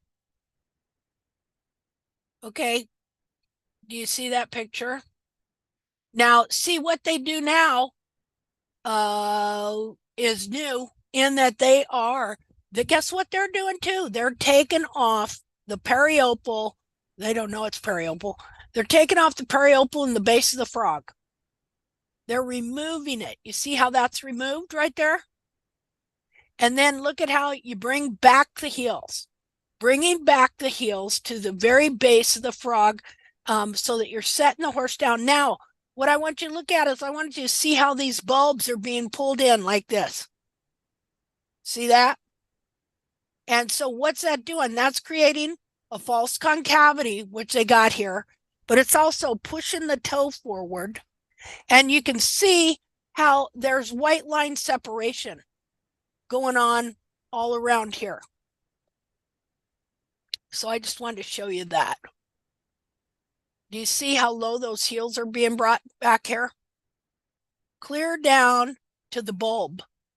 Because now I don't remember being taught to see what was in my head was literally that picture of that one dead wild horse that wore its heels out, but I did not know that it was just off of one dead wild horse that wore its heels out. For a long time, I did not know that. And so I just, getting into this and not knowing the truth and not knowing the anatomy, it was put in my head that was the ideal foot. That and a 30-degree hairline idea, along with the 1/3, 2/3 balance of the equine foot here, to where you got 2/3 to the base of the frog and the apex of frog, and 1/3 in front. And so consequently, as you start trimming heels down like this, they think they're bringing them back and wider, but eventually it trims the heel buttress out, and these heels actually start moving forward, and all this bulb here starts being wrapped into here like this. As you trim these heels like this, gradually, no, you may think you're bringing it back to a wider base, but what's really happening is you're trimming out the support of the foot.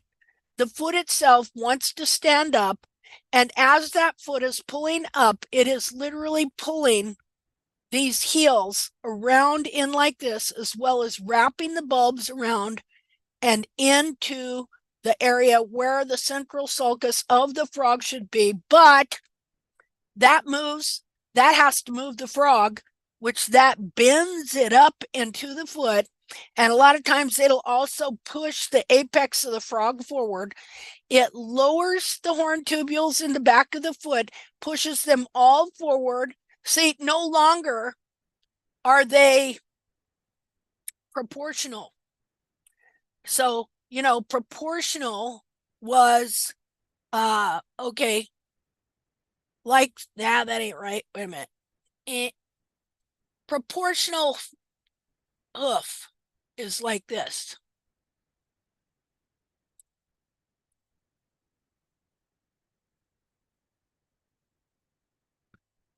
Not quite like that, but so you got your longest horn tubule in the center of the dorsal wall there. They gradually recede in length as they come around the corner till they get back here to the heel. Okay. And so it's no longer like that. Instead, you have cut this off here. Now, if I could rotate that, okay, it'd be more like this. Oh, wait a minute. Well, not very good drawn, but you get what I'm saying here. So instead of like that, now instead of having a horn tubule like this, now you have a shorter one that's like this, and you've set them all pushing forward like this, so that they're going to shove this toe forward. And that's exactly what you see here, because you're going to see dirty white line all the way around here because stuff is not connecting the way it should. Let's see here. Where am I at? I started trimming a horse whose foot is so screwed up. His toe was like 2 inches in front of his apex, and he had a tight white line, which just blew me away. All the way up in the toe area for months. Kept working it open the back up. Kept working it open in the back up. Getting, just trying to work it opening the back up. And then just recently, after about 6 months of trying to open the back up and all the rain we've had, I went to pick his foot up. His apex moved back by at least a 1/4 inch, and that tight white line right at his dorsal was now a 1/4 inch wide gap of dirt. Wow. Yeah.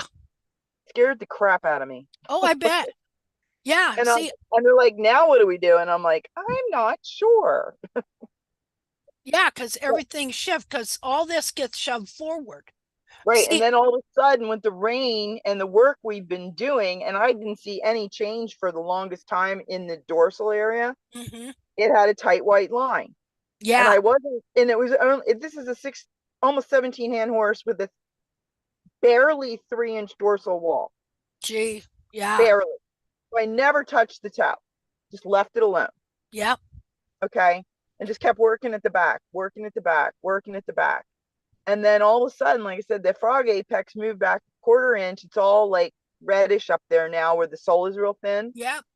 But that tight white line that I've been perplexed by, how could it even be for so long? How could it even be at 2 inches out on a 3-inch dorsal wall on a 17 hand horse? All of a sudden, I got a 1/4 inch dirt line all the way around the toe quarters and the toe. That's amazing. And now I'm just sitting there like, now what's going to happen? And then all the sole up there was really soft after it moved. And I'm like, okay. So we're still leaving the toe alone, and we're still working on the back and just watching what happens now. Yeah, that's really interesting because numerous times has the apex of my frog literally moved back.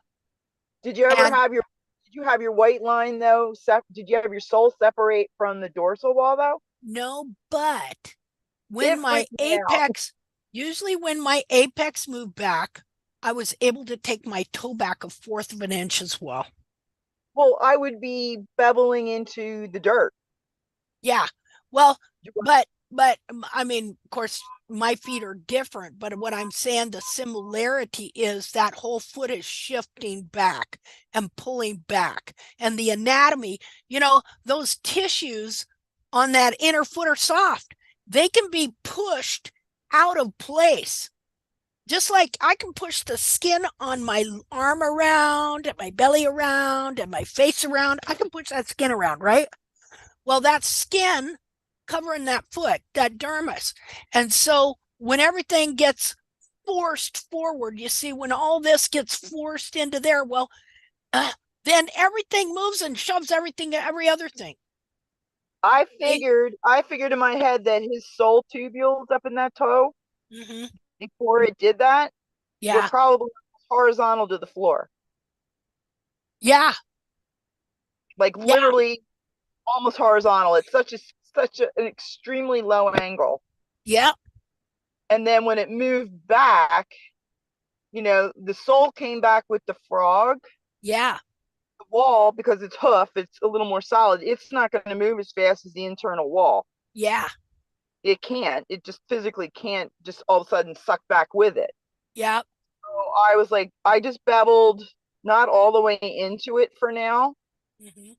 And I'm just still working on the back of the foot. And like people were like horrified. And I'm like, well, the foot moved. I guess this is good. Because that's what we wanted, was the foot to move back. Yeah. But it's horrifying to see it. what you got to look now at is look at what we were looking at today, which is those horn tubules in the quarters that have grown forward to the toe to see if they're coming back so that the toe wall can come back. And it's Because cool they will. this horse has white hooves. White hooves? Yeah, I can see it. Well, that's okay, but you can still trace out the horn tubules. Oh, I will. Yeah, but I mean, it makes it really easy to see what's going on. Oh yeah, okay. I see can what really you're saying. see it. Yeah. But I've personally, in all the horses I've trimmed, never had a frog apex do that and a sole move back a 1/4 inch. Personally, it's my first. Yeah. Yeah. Well, that's interesting. That's great. I'm glad you I was shared that with me. startled, and then I was like, okay, I've never had this. And I remember when Valor's moved, and then you said it moved in like a week, and then you went and re-beveled them, and then it moved again. Yeah. And then you went and beveled him again, and it was one bevel too many, and he was sore. Yeah. So I was like, okay, this was 4 weeks in this move since the last trim. So I was like, okay, I'm going to bevel it once, but I'm not going to do anything else now till the next trim. Because I didn't want to make him sore on top of whatever else is going on. Because I remember you chased it when the apex moved. You thought it was good to kind of chase it, thinking that was the right thing to do, but it ended up being too much. Too much. Yeah, I overdid it. And right. So I didn't want to overdo it, but I was like, do I do anything? Do I do part of what you did? So I did part of what you did, but I didn't bevel all the way in and through that dirt. Yeah. Because I was afraid that the sole, which is, he's supposed to be able to stand on that sole ridge, he doesn't have one. Yeah. And I'm like, if I remove all of that hoof in the front, even though it's you wouldn't want to do that. Nope. Yeah. And he's got nothing to stand on up front. Yeah. Yeah. And there has to be some pressure on that toe wall pushing up.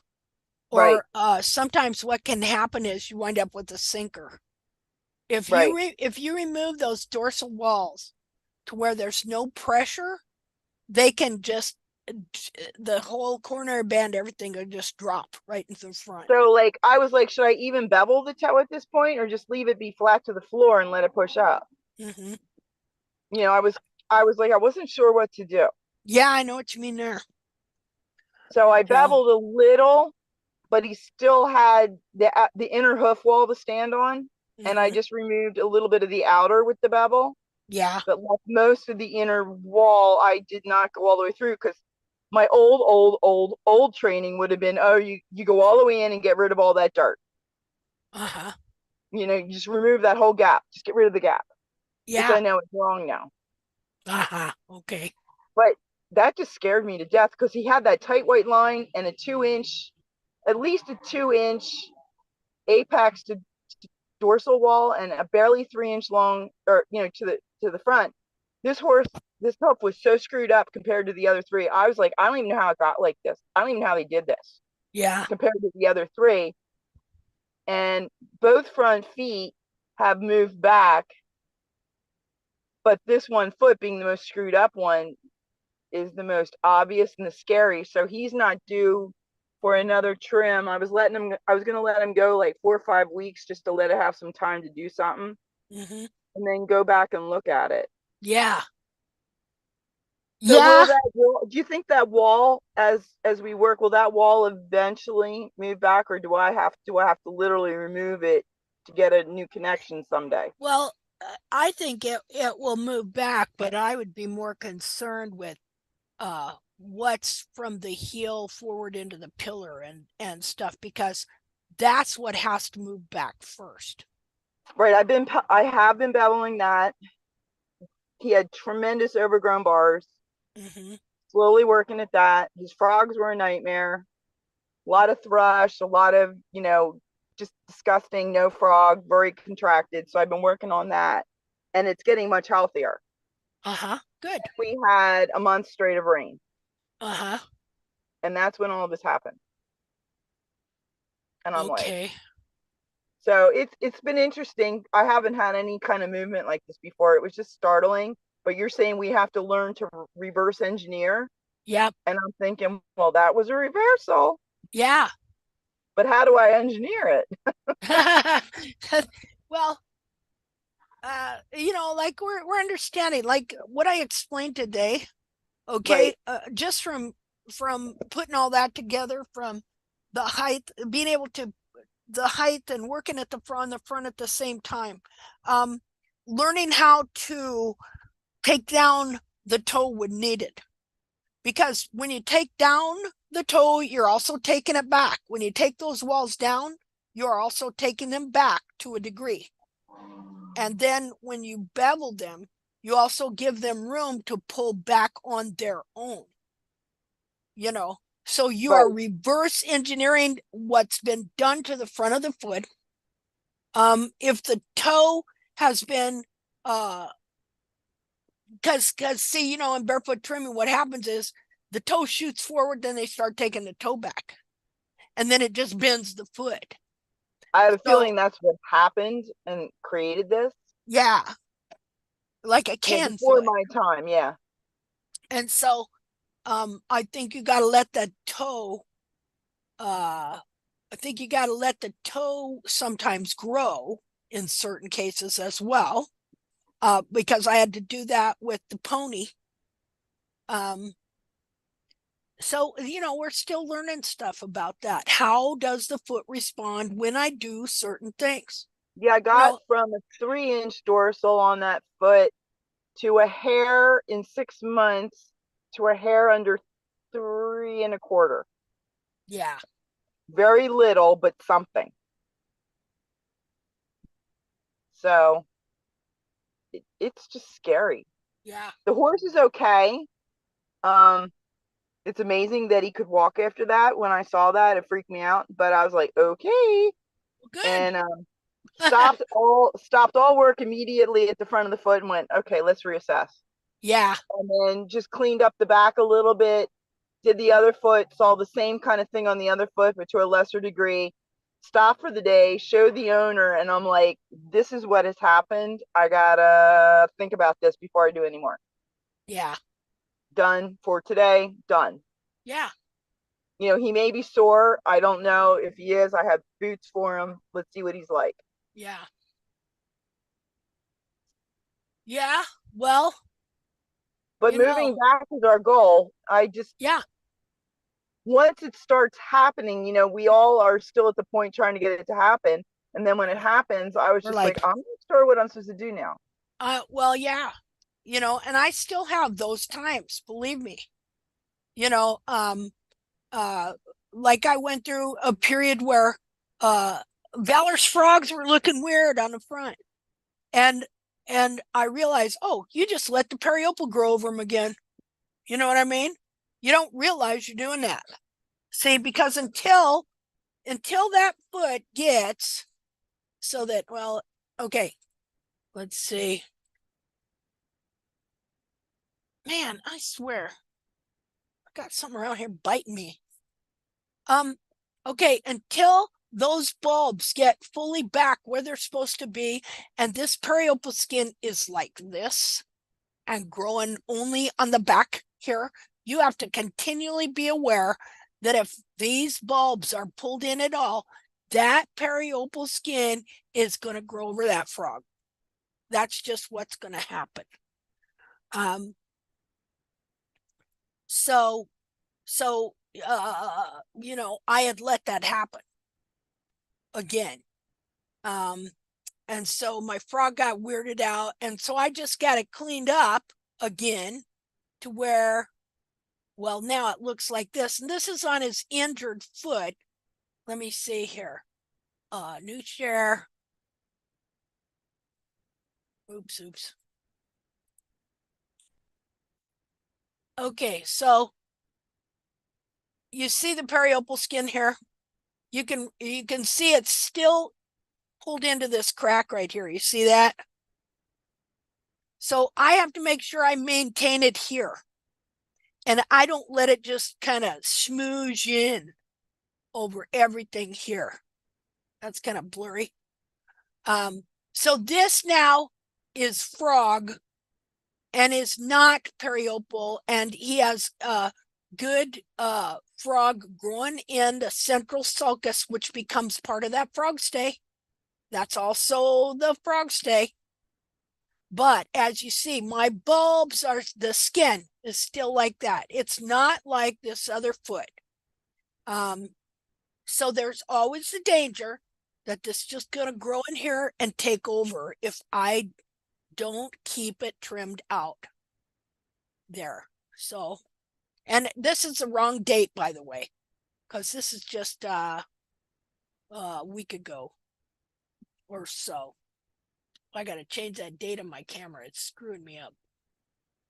Okay. So see, that is pretty close. This side of the foot is still asymmetrical, sole thin. You know, this stuff is still correcting. Because see, this again has to be just like this other foot. This, when we see this, we're seeing what is anatomically correct, where that periopal is in the proper place, and this frog stay and all this is backed up into here, not pulling the periopal in like that from when the heels were trimmed out. Let me do this here. Go here again. Again, that periopal skin is a band. It's called periopal band because it's only supposed to be around the outside of the foot. On this horse here, the bulbs were not pulled in like that. See, this is anatomically correct here. These were not like twisted in like this, giving you bulb cleavage. Now, on this horse here, now just look at this. Here's, I don't remember whose horse this was, somebody in a group, but you see how the bulbs are on the ground. Okay, heels trimmed out, bulbs on the ground. Okay, now on this horse, see, now this heel was a little more trimmed out than this heel. This is probably the right front foot, I am assuming. Okay, but you see how the frog and periopal very, very, very, very close to being anatomically correct. Now, if I'd have been trimming this horse, I'd have started growing this heel back in. I would have also grown some more heel in here just to lift it up a little bit, and got this kind of imbalance out that was over here. But as far as the placement of this periopal and the frog stay, it's really amazing. Again, so that's that foot.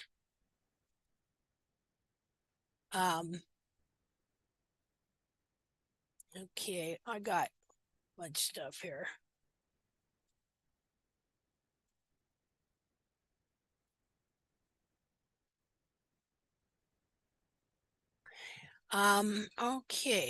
Okay, so here is that foot again. Just want you to see, on this time I took the skin off of half of it over here. So you can see the cartilage. You can see the digital cushion in there. Digital cushion fills up that whole thing in there. All right. And as soon as, and you see, as soon as you take this hoof capsule off, all this just kind of plops down. Now, you don't want this on the ground. You don't want the sensitive part of the foot on the ground. It is supposed to be supported by heels and frogs up off the ground, the thickness of a hoof knife handle. So anyway, so again, here is an anatomically correct foot. Here's a foot that was barefoot trimmed for 16 years. Okay. And this horse too escaped having a deformed, distorted foot right here. So the difference was a difference. Okay, here's our barefoot natural hoof scare model. One dead wild horse that wore its heels out that they want to force every horse's foot to be like, because they think that's what was put in my head, that my horse's foot had to look like that So kept trimming it to try and make it like that. Well, what happens?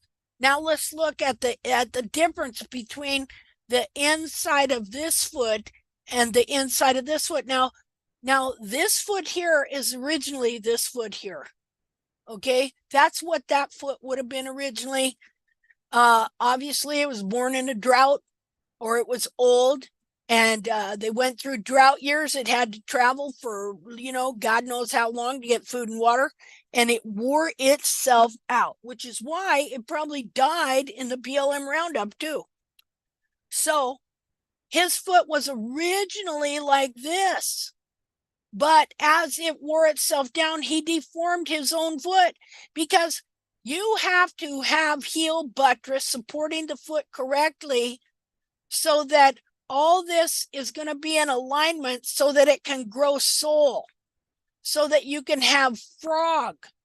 Look at the frog here and the sole. Okay, look at the cartilage. What about here? See how it pulls it down? Now look at the thickness of the sole over here. No thickness of sole.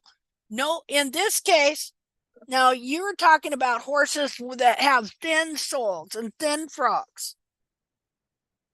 Angelique, you were talking about that.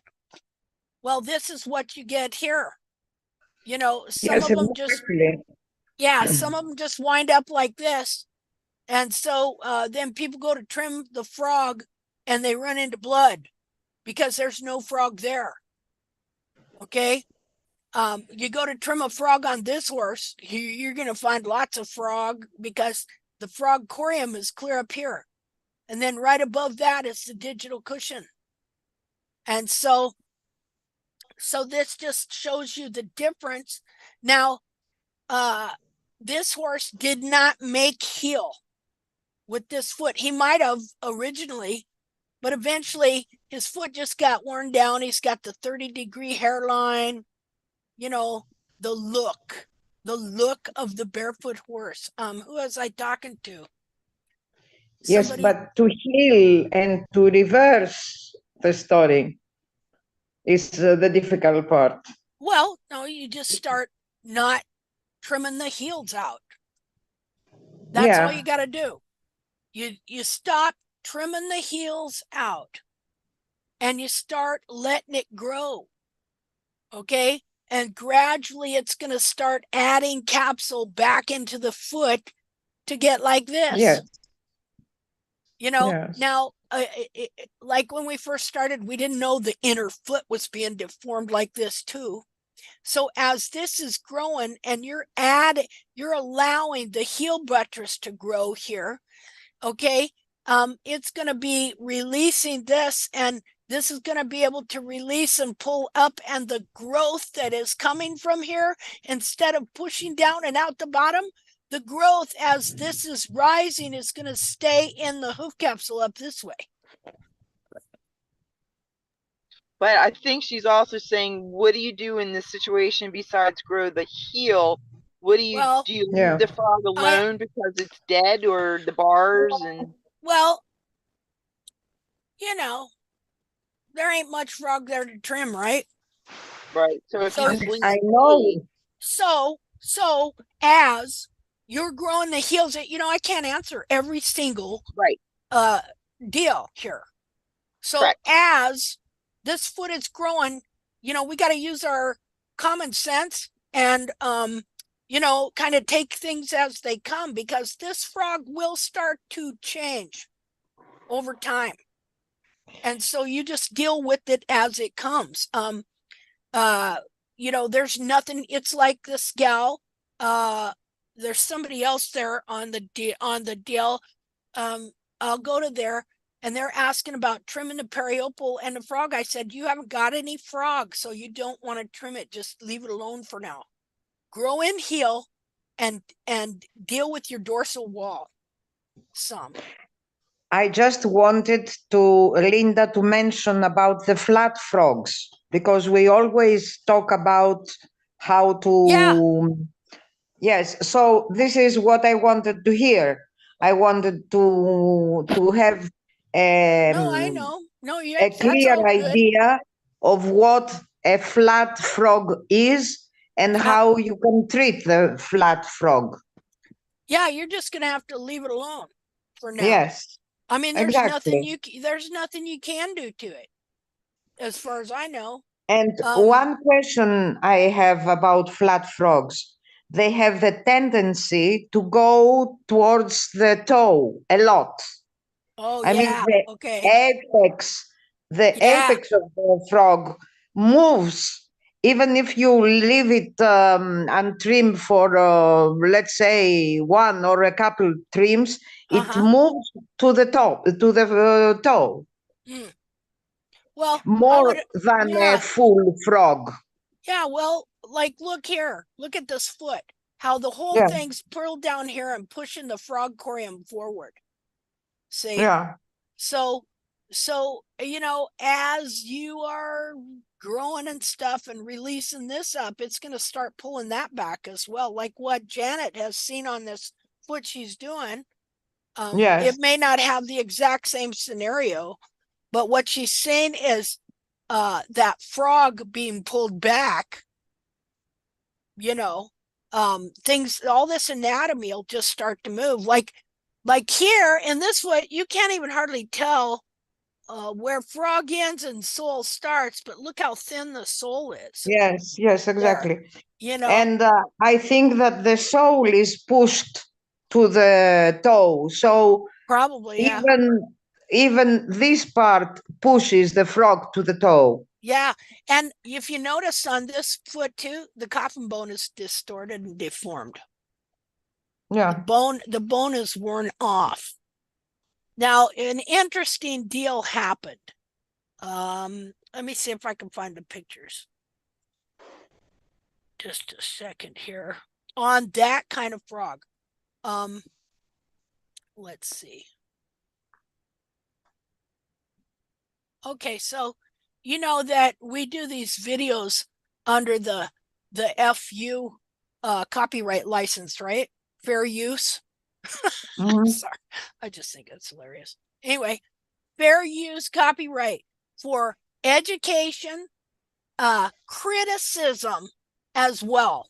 All right, criticism, education, things like that. So if I show somebody else's picture that they've got all over the freaking internet, that's what this is for. It's for education and criticism for the public good. For the public good. So I'll show you a deal here. Maybe I shouldn't, but I'm gonna do it anyway. Let me see here. Where am I at? Okay. Hold on. HIJKL. We need to get into the L's. See if I got those pictures there. LMNOP. Aha. No, those are here. I may not have them.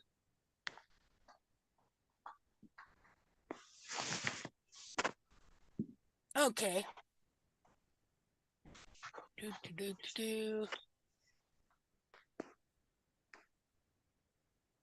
Darn, I don't think I have all the pictures, but I'm going to show you a case of that very thing where somebody had a foot they did a dissection on, and they thought it looked just like that wild horse foot, that one that wore its heels out.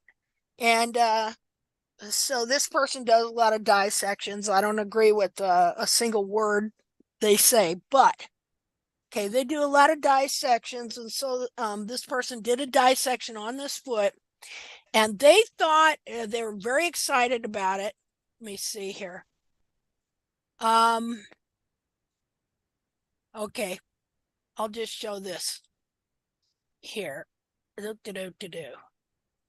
This is an example. Now, on this foot in question right here, let's say, Sure. Oh, just a minute. I want to ask a question about this one first. Just a second here.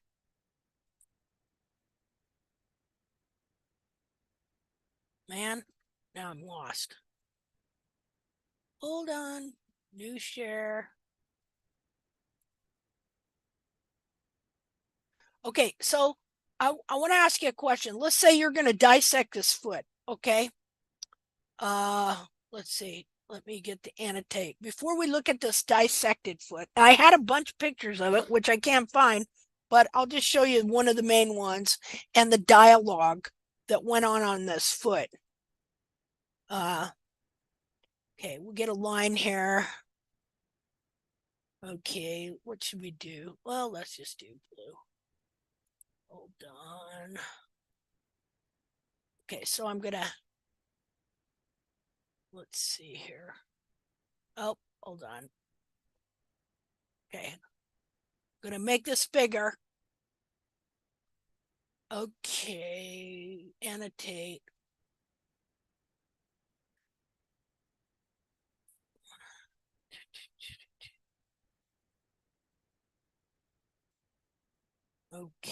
Okay, I think I got it. Okay, so let's say you're going to dissect foot. Now, the problem with a lot of dissections is they slice and dice. Okay, most of the time they slice it, do what it's called a sagittal section, which is what you see here, where they would slice it right down the center, from the center of the dorsal wall to the center between the bulbs.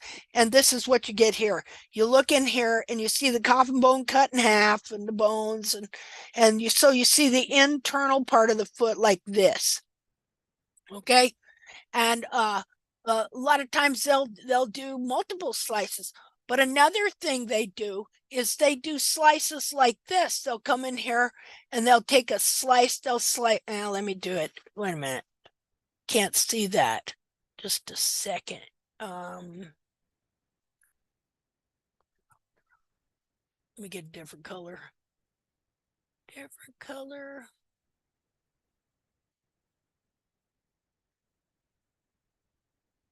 I'll just use yellow. Okay, that way you can see it. Okay, so they'll come in, they'll take a slice off like this. Okay, so if I just took this slice off, I'm just going to get, the wall. You would get the outer wall. You wouldn't even get into the frog yet. See? But what if I just took that much of this here? What happens there? Okay, see, I've sliced into the frog there. Now, the frog corium is right here. The frog corium on this foot is right. Let me do a different color. We'll do pink. The frog corium that grows the frog is right here. See that? Okay. Well, it ends here somewhere. Not sure. It's hard to tell right in here where that exactly ends. But irregardless, the frog corium is right here. Now, if you slice through to that, you're going to get what? Blood, right? Okay, so let me go back here. So I come in here and I take off the first slice off of this.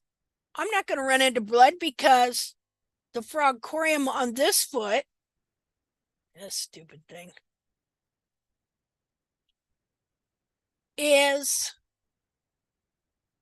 clear up here. Wait a minute. Is up. Huh? Is clear Is here. up. Yes. Yeah. The frog corium is here. Now the digital cushion is above the frog corium, but the frog corium is right here. All of this here is frog. So if I take a thin slice, I'm not even close. All right. But if on this foot, I barely take a slice, I'm going to be into the frog corium itself. All right. Okay. So now,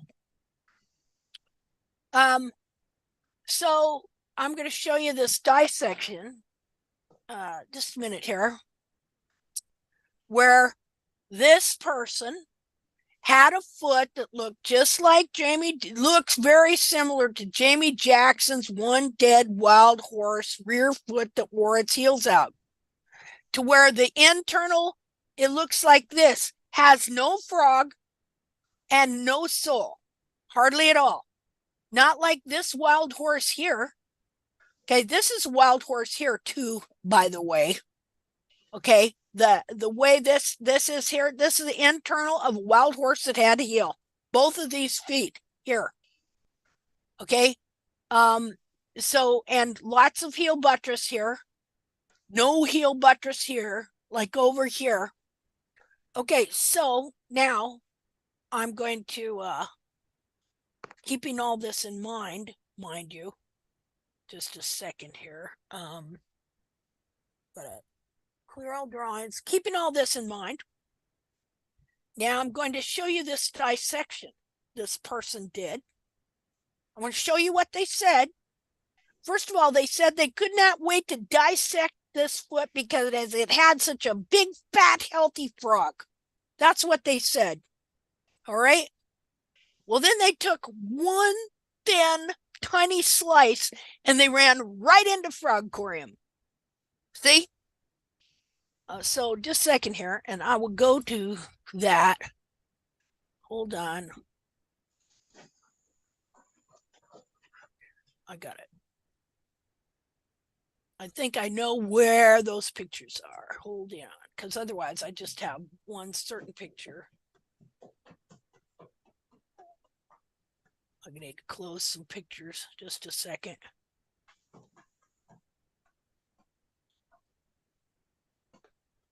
Okay, let me close out some pictures here.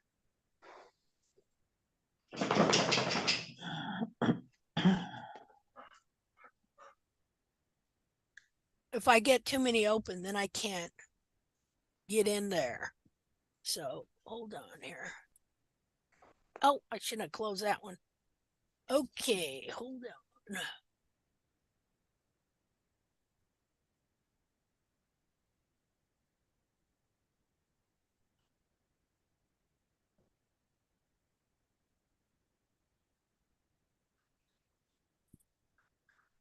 Dang, I really want to show all the pictures to this foot. So just hold on a second. And then we're probably going to quit after I show you this. So let me see if I can find pretty important. These two photos, it seems the dissection of two different animals. Yeah. Well, they have nothing to do one with the other. No, it is two different. One is the one on the left is Jamie Jackson's One Dead Wild Horse. The one on the right is a foot, another dead horse found by somebody out in the desert that they gave to a farrier, and he cut it in half, and that's what it looked like. I've shown that one before.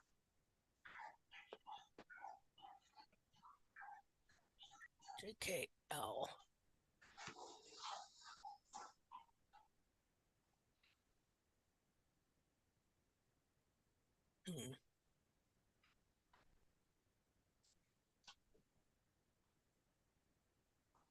Okay. I don't understand why this foot is not where it's supposed to be.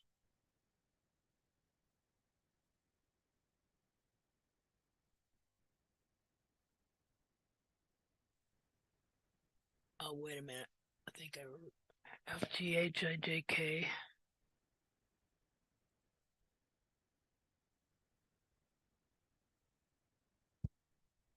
Oh, good. I found it. All right. Okay, so hold on just a second. I think that's the foot. No, that's not the foot. Dang it.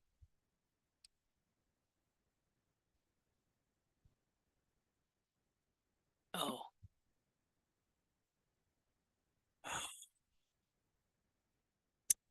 Well, I can't find a picture of the foot. I had a bunch of pictures of this foot that I hijacked,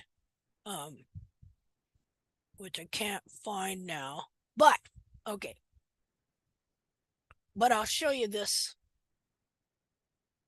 post, this Facebook post. And of course you recognize who the dissector is.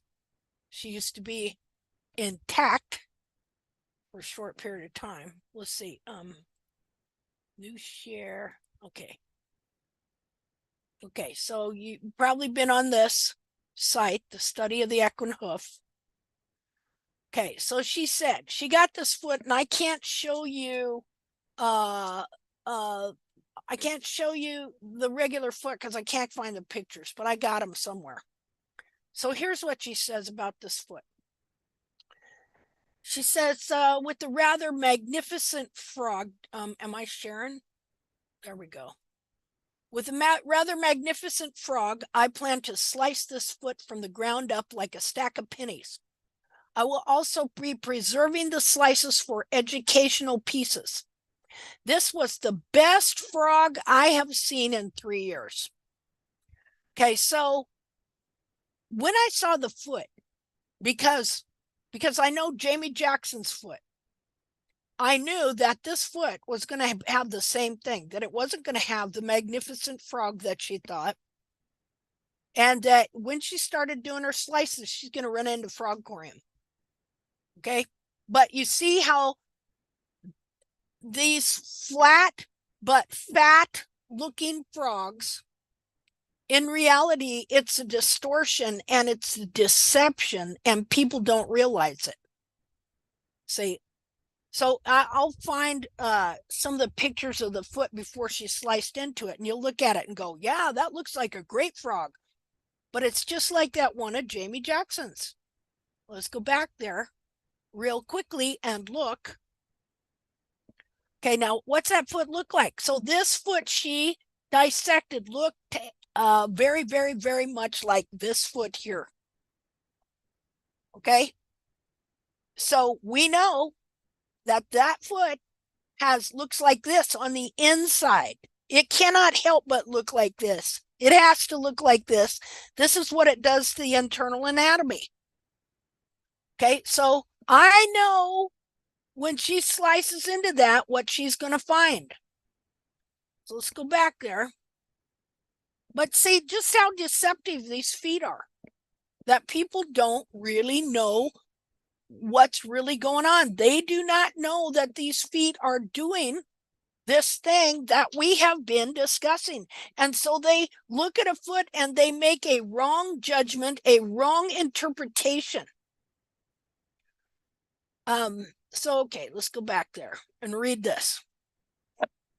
So she says, with a rather magnificent frog, I plan to slice this foot from the ground up like a stack of pennies. I will also be preserving the slices for educational pieces. This was the best frog I've seen in 3 years. And this slice is taken 1 centimeter from the ground. Now, you know what's amazing about that to me is the fact that Jamie Jackson says that basically heel height should only be 1 centimeter. That's what he teaches. That is what is in his book. And he uses that foot to do drawings, and then he puts 1 centimeter at the heel. Okay, so he says this slice is taken 1 centimeter from the ground. Amazingly, I cut into the sole corium, the red, and I was very surprised I did. She says, I thought that we would have a good sole thickness under the tip of the coffin bone. Why does she think that? Because it's in her head that one dead wild horse that wore its heels out, Jamie Jackson, that he got from BLM, which is the only foot he uses of all the supposed many wild horses he examined, and many feet he says he has that he never took any pictures of, but says he has pictures of, that never wound up in any of his books. That one dead wild horse is the image that is put in people's heads of what a horse's foot should look like. It's all based on the exterior and on a false understanding of the anatomy. So she says, this slice was taken 1 centimeter from the ground. Amazingly, I cut into the sole corium. The red, want to see the red? Look right there. See it? I thought that we would have good sole thickness under the tip of the coffin bone, but we don't. Also surprised to see the cream-colored ovals at the back of the frog. I originally called this digital cushion, but I am editing this post to explain that I'm in a discussion with a farrier in Europe, as it could be frog corium. Like, she doesn't even know what frog corium is, and not digital cushion. This is something new for me. She should have stayed with tact. So anyway, so let's look at that. Okay, so you remember how I told you that the very most inner layer of the frog is opaque and you can see through it to the frog corium? And so you see the pink. Remember, Janet, you're asking, what's that pink, right? Well, I'll show you the pink on my horse. So when you get to the very innermost layer of the frog, all right, you will see it will be opaque. It can be white. It can be opaque, and you can see through to the frog corium, which is skin colored and pink. All right. Now this here is digital cushion that she sliced into right here. That's digital cushion. See, the heels of this horse have been trimmed out or worn down so that all this anatomy was forced forward. The frog corium was forced out wide and bulging, and so it very well may have had a periopal frog. Kind of looks like it right here. Right here. And so here we go. Because of that one image of Jamie Jackson's where they have been telling everybody that's a good foot. They see a foot like that. They think it's going to be good. But guess what? She just took a foot like that and proved the fact that these feet are not good feet, that they are not sound feet. And she only took off 1 centimeter slice. She runs into frog corium, digital cushion, and sole corium. Right there. That's the foot that he wants you to put on your horse. Right Linda, there. excuse me. The whole thing is wrong. Yeah. See the bars, how they turn into. Yeah. And something else I've noticed, if you go on the page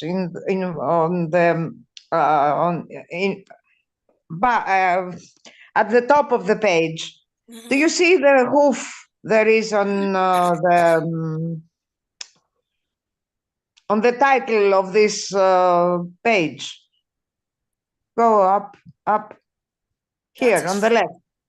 On the left? This hoof on the left is wrong. Oh, yeah, that one is too. Excuse me. That one is too. But see, they don't know what a good foot is. I'm a visual type, and the moment I see a hoof, I see if it is rather correct or not. Mm-hmm. Well, on all these pages, see? These hoofs are... Let me show you the confusion here. Just a minute. Because the image, wait a minute, where are we at? If she's got her logo on here, her logo has no heel on it and a deformed cartilage, because this is the image that's been put in people's heads. So yes, but we must admit that she has sponsors and she makes nice photos. Yeah. Oh, she makes excellent photos. And if you already know the truth about the anatomy, when you can learn some stuff from those dissections, you know, but it's not stuff that she knows, because she was with tact for a very short period of time And the fact was that I encouraged her to do dissections because she lived in New Zealand. I said, hey, you can, you know, they kill horses over there. You could get feet and you could do dissections. And so the purpose was, I was hoping, because at the time I couldn't get any feet. So at the time I was hoping, and I wanted her to do dissections for tack, you know, to help. And so she started doing dissections, and then she saw where she wanted to swing out on her own. So, you know, there we go. She swung out on her own, and that's fine and dandy. Everybody's got a right to do what they want to do. But what she wound up doing, instead of going on to what is true, she just went back into farriery and started hobnobbing it with famous farriers in Europe and Dr. Chris Pollitt and stuff like that. And so she just got wrapped up right back into the same error of the barefoot trimmers and the farriers and the stuff like that. See, so while I admire, and this is true, I do admire the quality of her pictures. Okay. Yeah. I don't She has the means. anything to actually help us move ahead, but actually has brought people backwards. So, and you can see that here, you know. So she says, also surprised to me to see the cream covered overs at the back of the frog. I originally called this digital cushion, but I am editing this post to explain that I am in a discussion with a farrier in Europe, as it could be frog corium and not digital cushion. Well, no, it wasn't digital cushion. It is digital cushion. It is not frog corium. It says, I was able to find the circumflex artery running around the circumflex of the coffin bone, not seen it quite so revealing before this one. All the videos on the slices in my study of this foot will be uploaded to Patreon, where you can pay for it over the next couple of weeks. Everything you can you want to see, you have to pay for. Yeah. Everything. Yep, that's pretty much it. Yeah. I know, which, because hey, I see, you know, many times I see the cover photo, and I would like to see something more, but I have to pay for it. Yeah. I was thinking here, I wanted to show something else here. See, I wish I could find the pictures of the foot so you could see it. But say, that's what you're getting right here. Is this foot right here. That's why when she sliced into it, she ran into, well, look at her. She ran into digital cushion, she ran into frog corium, and she ran into sole corium by taking 1 centimeter off. Well, see, now the digital cushion she ran into was on the sides, right? Okay, so let me see if I can find this picture, because we're looking at a sagittal section there. Where are we at here? Oh, well, I don't think I have it. But anyway. So that is what people are trimming their horses into, is this foot right here. We'll go back here again. Again, you take 1 centimeter off of this foot here, you're going to run into, because look at how this anatomy has been pulled down here. How the digital cushion, everything. The digital cushion is up here in the bulbs. Right here. And so when you pull it down to the ground, it's no wonder if you take a slice off this foot, you're gonna literally take slices off the corium and right into the digital cushion. Okay.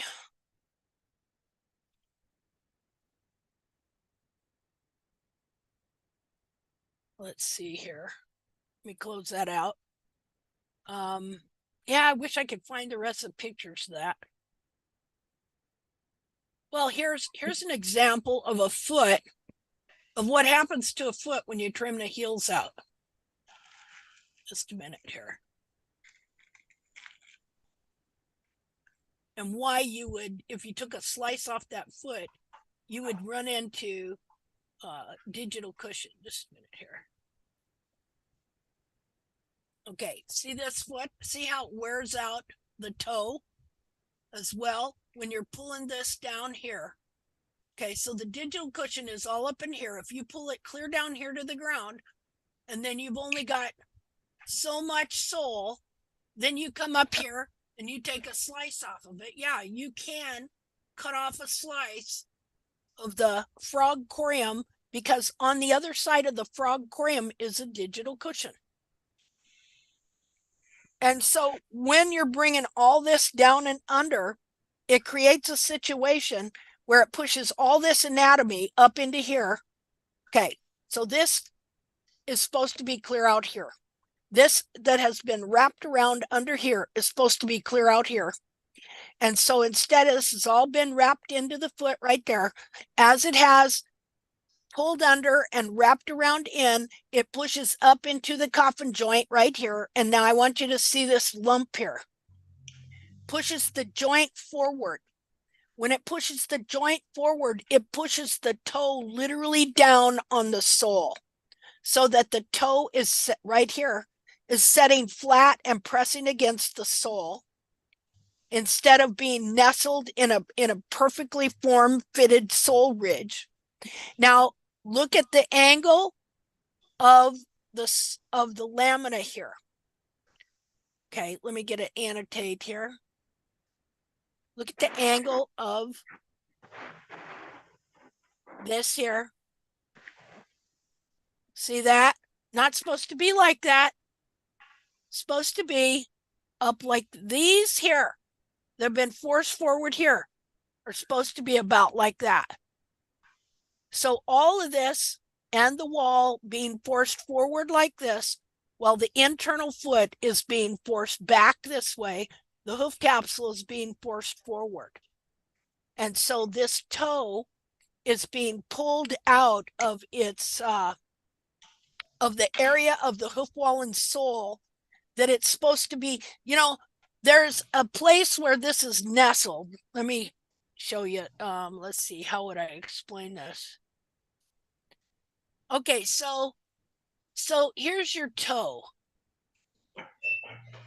of your foot there. And inside of there, you got your coffin bone that's pretty sharp. See? And so it's got this, it's got your sole corium around here, and then it's got your lamina here. And so this is supposed to be nestled in, let's see, what color should I, well, we'll just use this color here. This is supposed to be nestled in a form-fitted rim of sole of the lamina and sole that is like this. Okay, so this grows around it here. And so that's all supposed to be together there. And so that protects this, the bone right there. And the corium. I should have had a better color, maybe brown. Here's your hoof wall, whatever. Let me see, just a second here. Okay. Inner hoof wall, like so. That all protects that bone in there. And so it's got to, the hoof capsule that fit on this foot has to be in alignment with the original foot. So the heel's being trimmed out, pulling all of this down and around and under and around, pushed all this anatomy up into there, pushing this. See how that's, see this lump here? See how that's pushed forward? Well, since there's two bones in a joint right there, it forced the toe to rotate downward like that, out of this perfectly form-fitted area. which I call toe stay. And so then this bone here was pressing against sole right here, like that, while the hoof capsule is being pressed forward. And so then it wears it out, just like what you see here. Does that make sense? So this is why you see these ski tips on these horses to different degrees. And technically it's always a form of laminitis one way or another, because you are causing constant inflammation.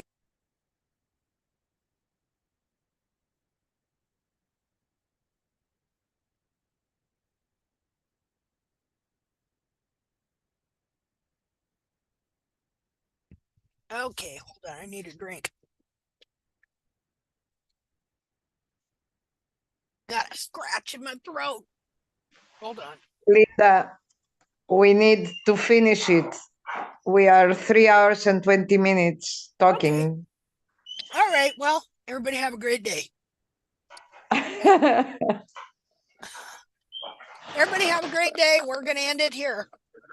I'm probably in enough trouble. Okay? I hope everybody enjoyed this Zoom as I did, because too many interesting things were said today. Hey, Thank you know you what? very much. We go a long time on these things, but there's a purpose for it. We are going to be able to get things together in a simpler format to eventually be able to convince people how the hoof care industry has been misled for 250 years and has been leading people to practice incorrect things on the horse that are actually harming it rather than helping it. So, you know, there's a purpose to all this. Hey, everybody have a great week. And happy trimming, okay? Wish me luck. I do, and you know what? My heart and prayers are with you and your dog, dear. Still haven't heard a bladed word, but patience is a virtue, right? Yeah, really. Well, you know, you're just showing your love and your commitment. I know. Thank you for keeping me semi, occupied. You bet. You bet. I wish you all the best. You and All your right, thank you. I'll talk to y'all later. your buddy there. Okay. Bye-bye, everybody. Bye-bye. Have a great Bye. week. Thank you, Linda. Thank you for your time, your effort, your soul. Thank you. You're welcome. Thank you all. Bye now. Bye. Bye. Trying to get out of here.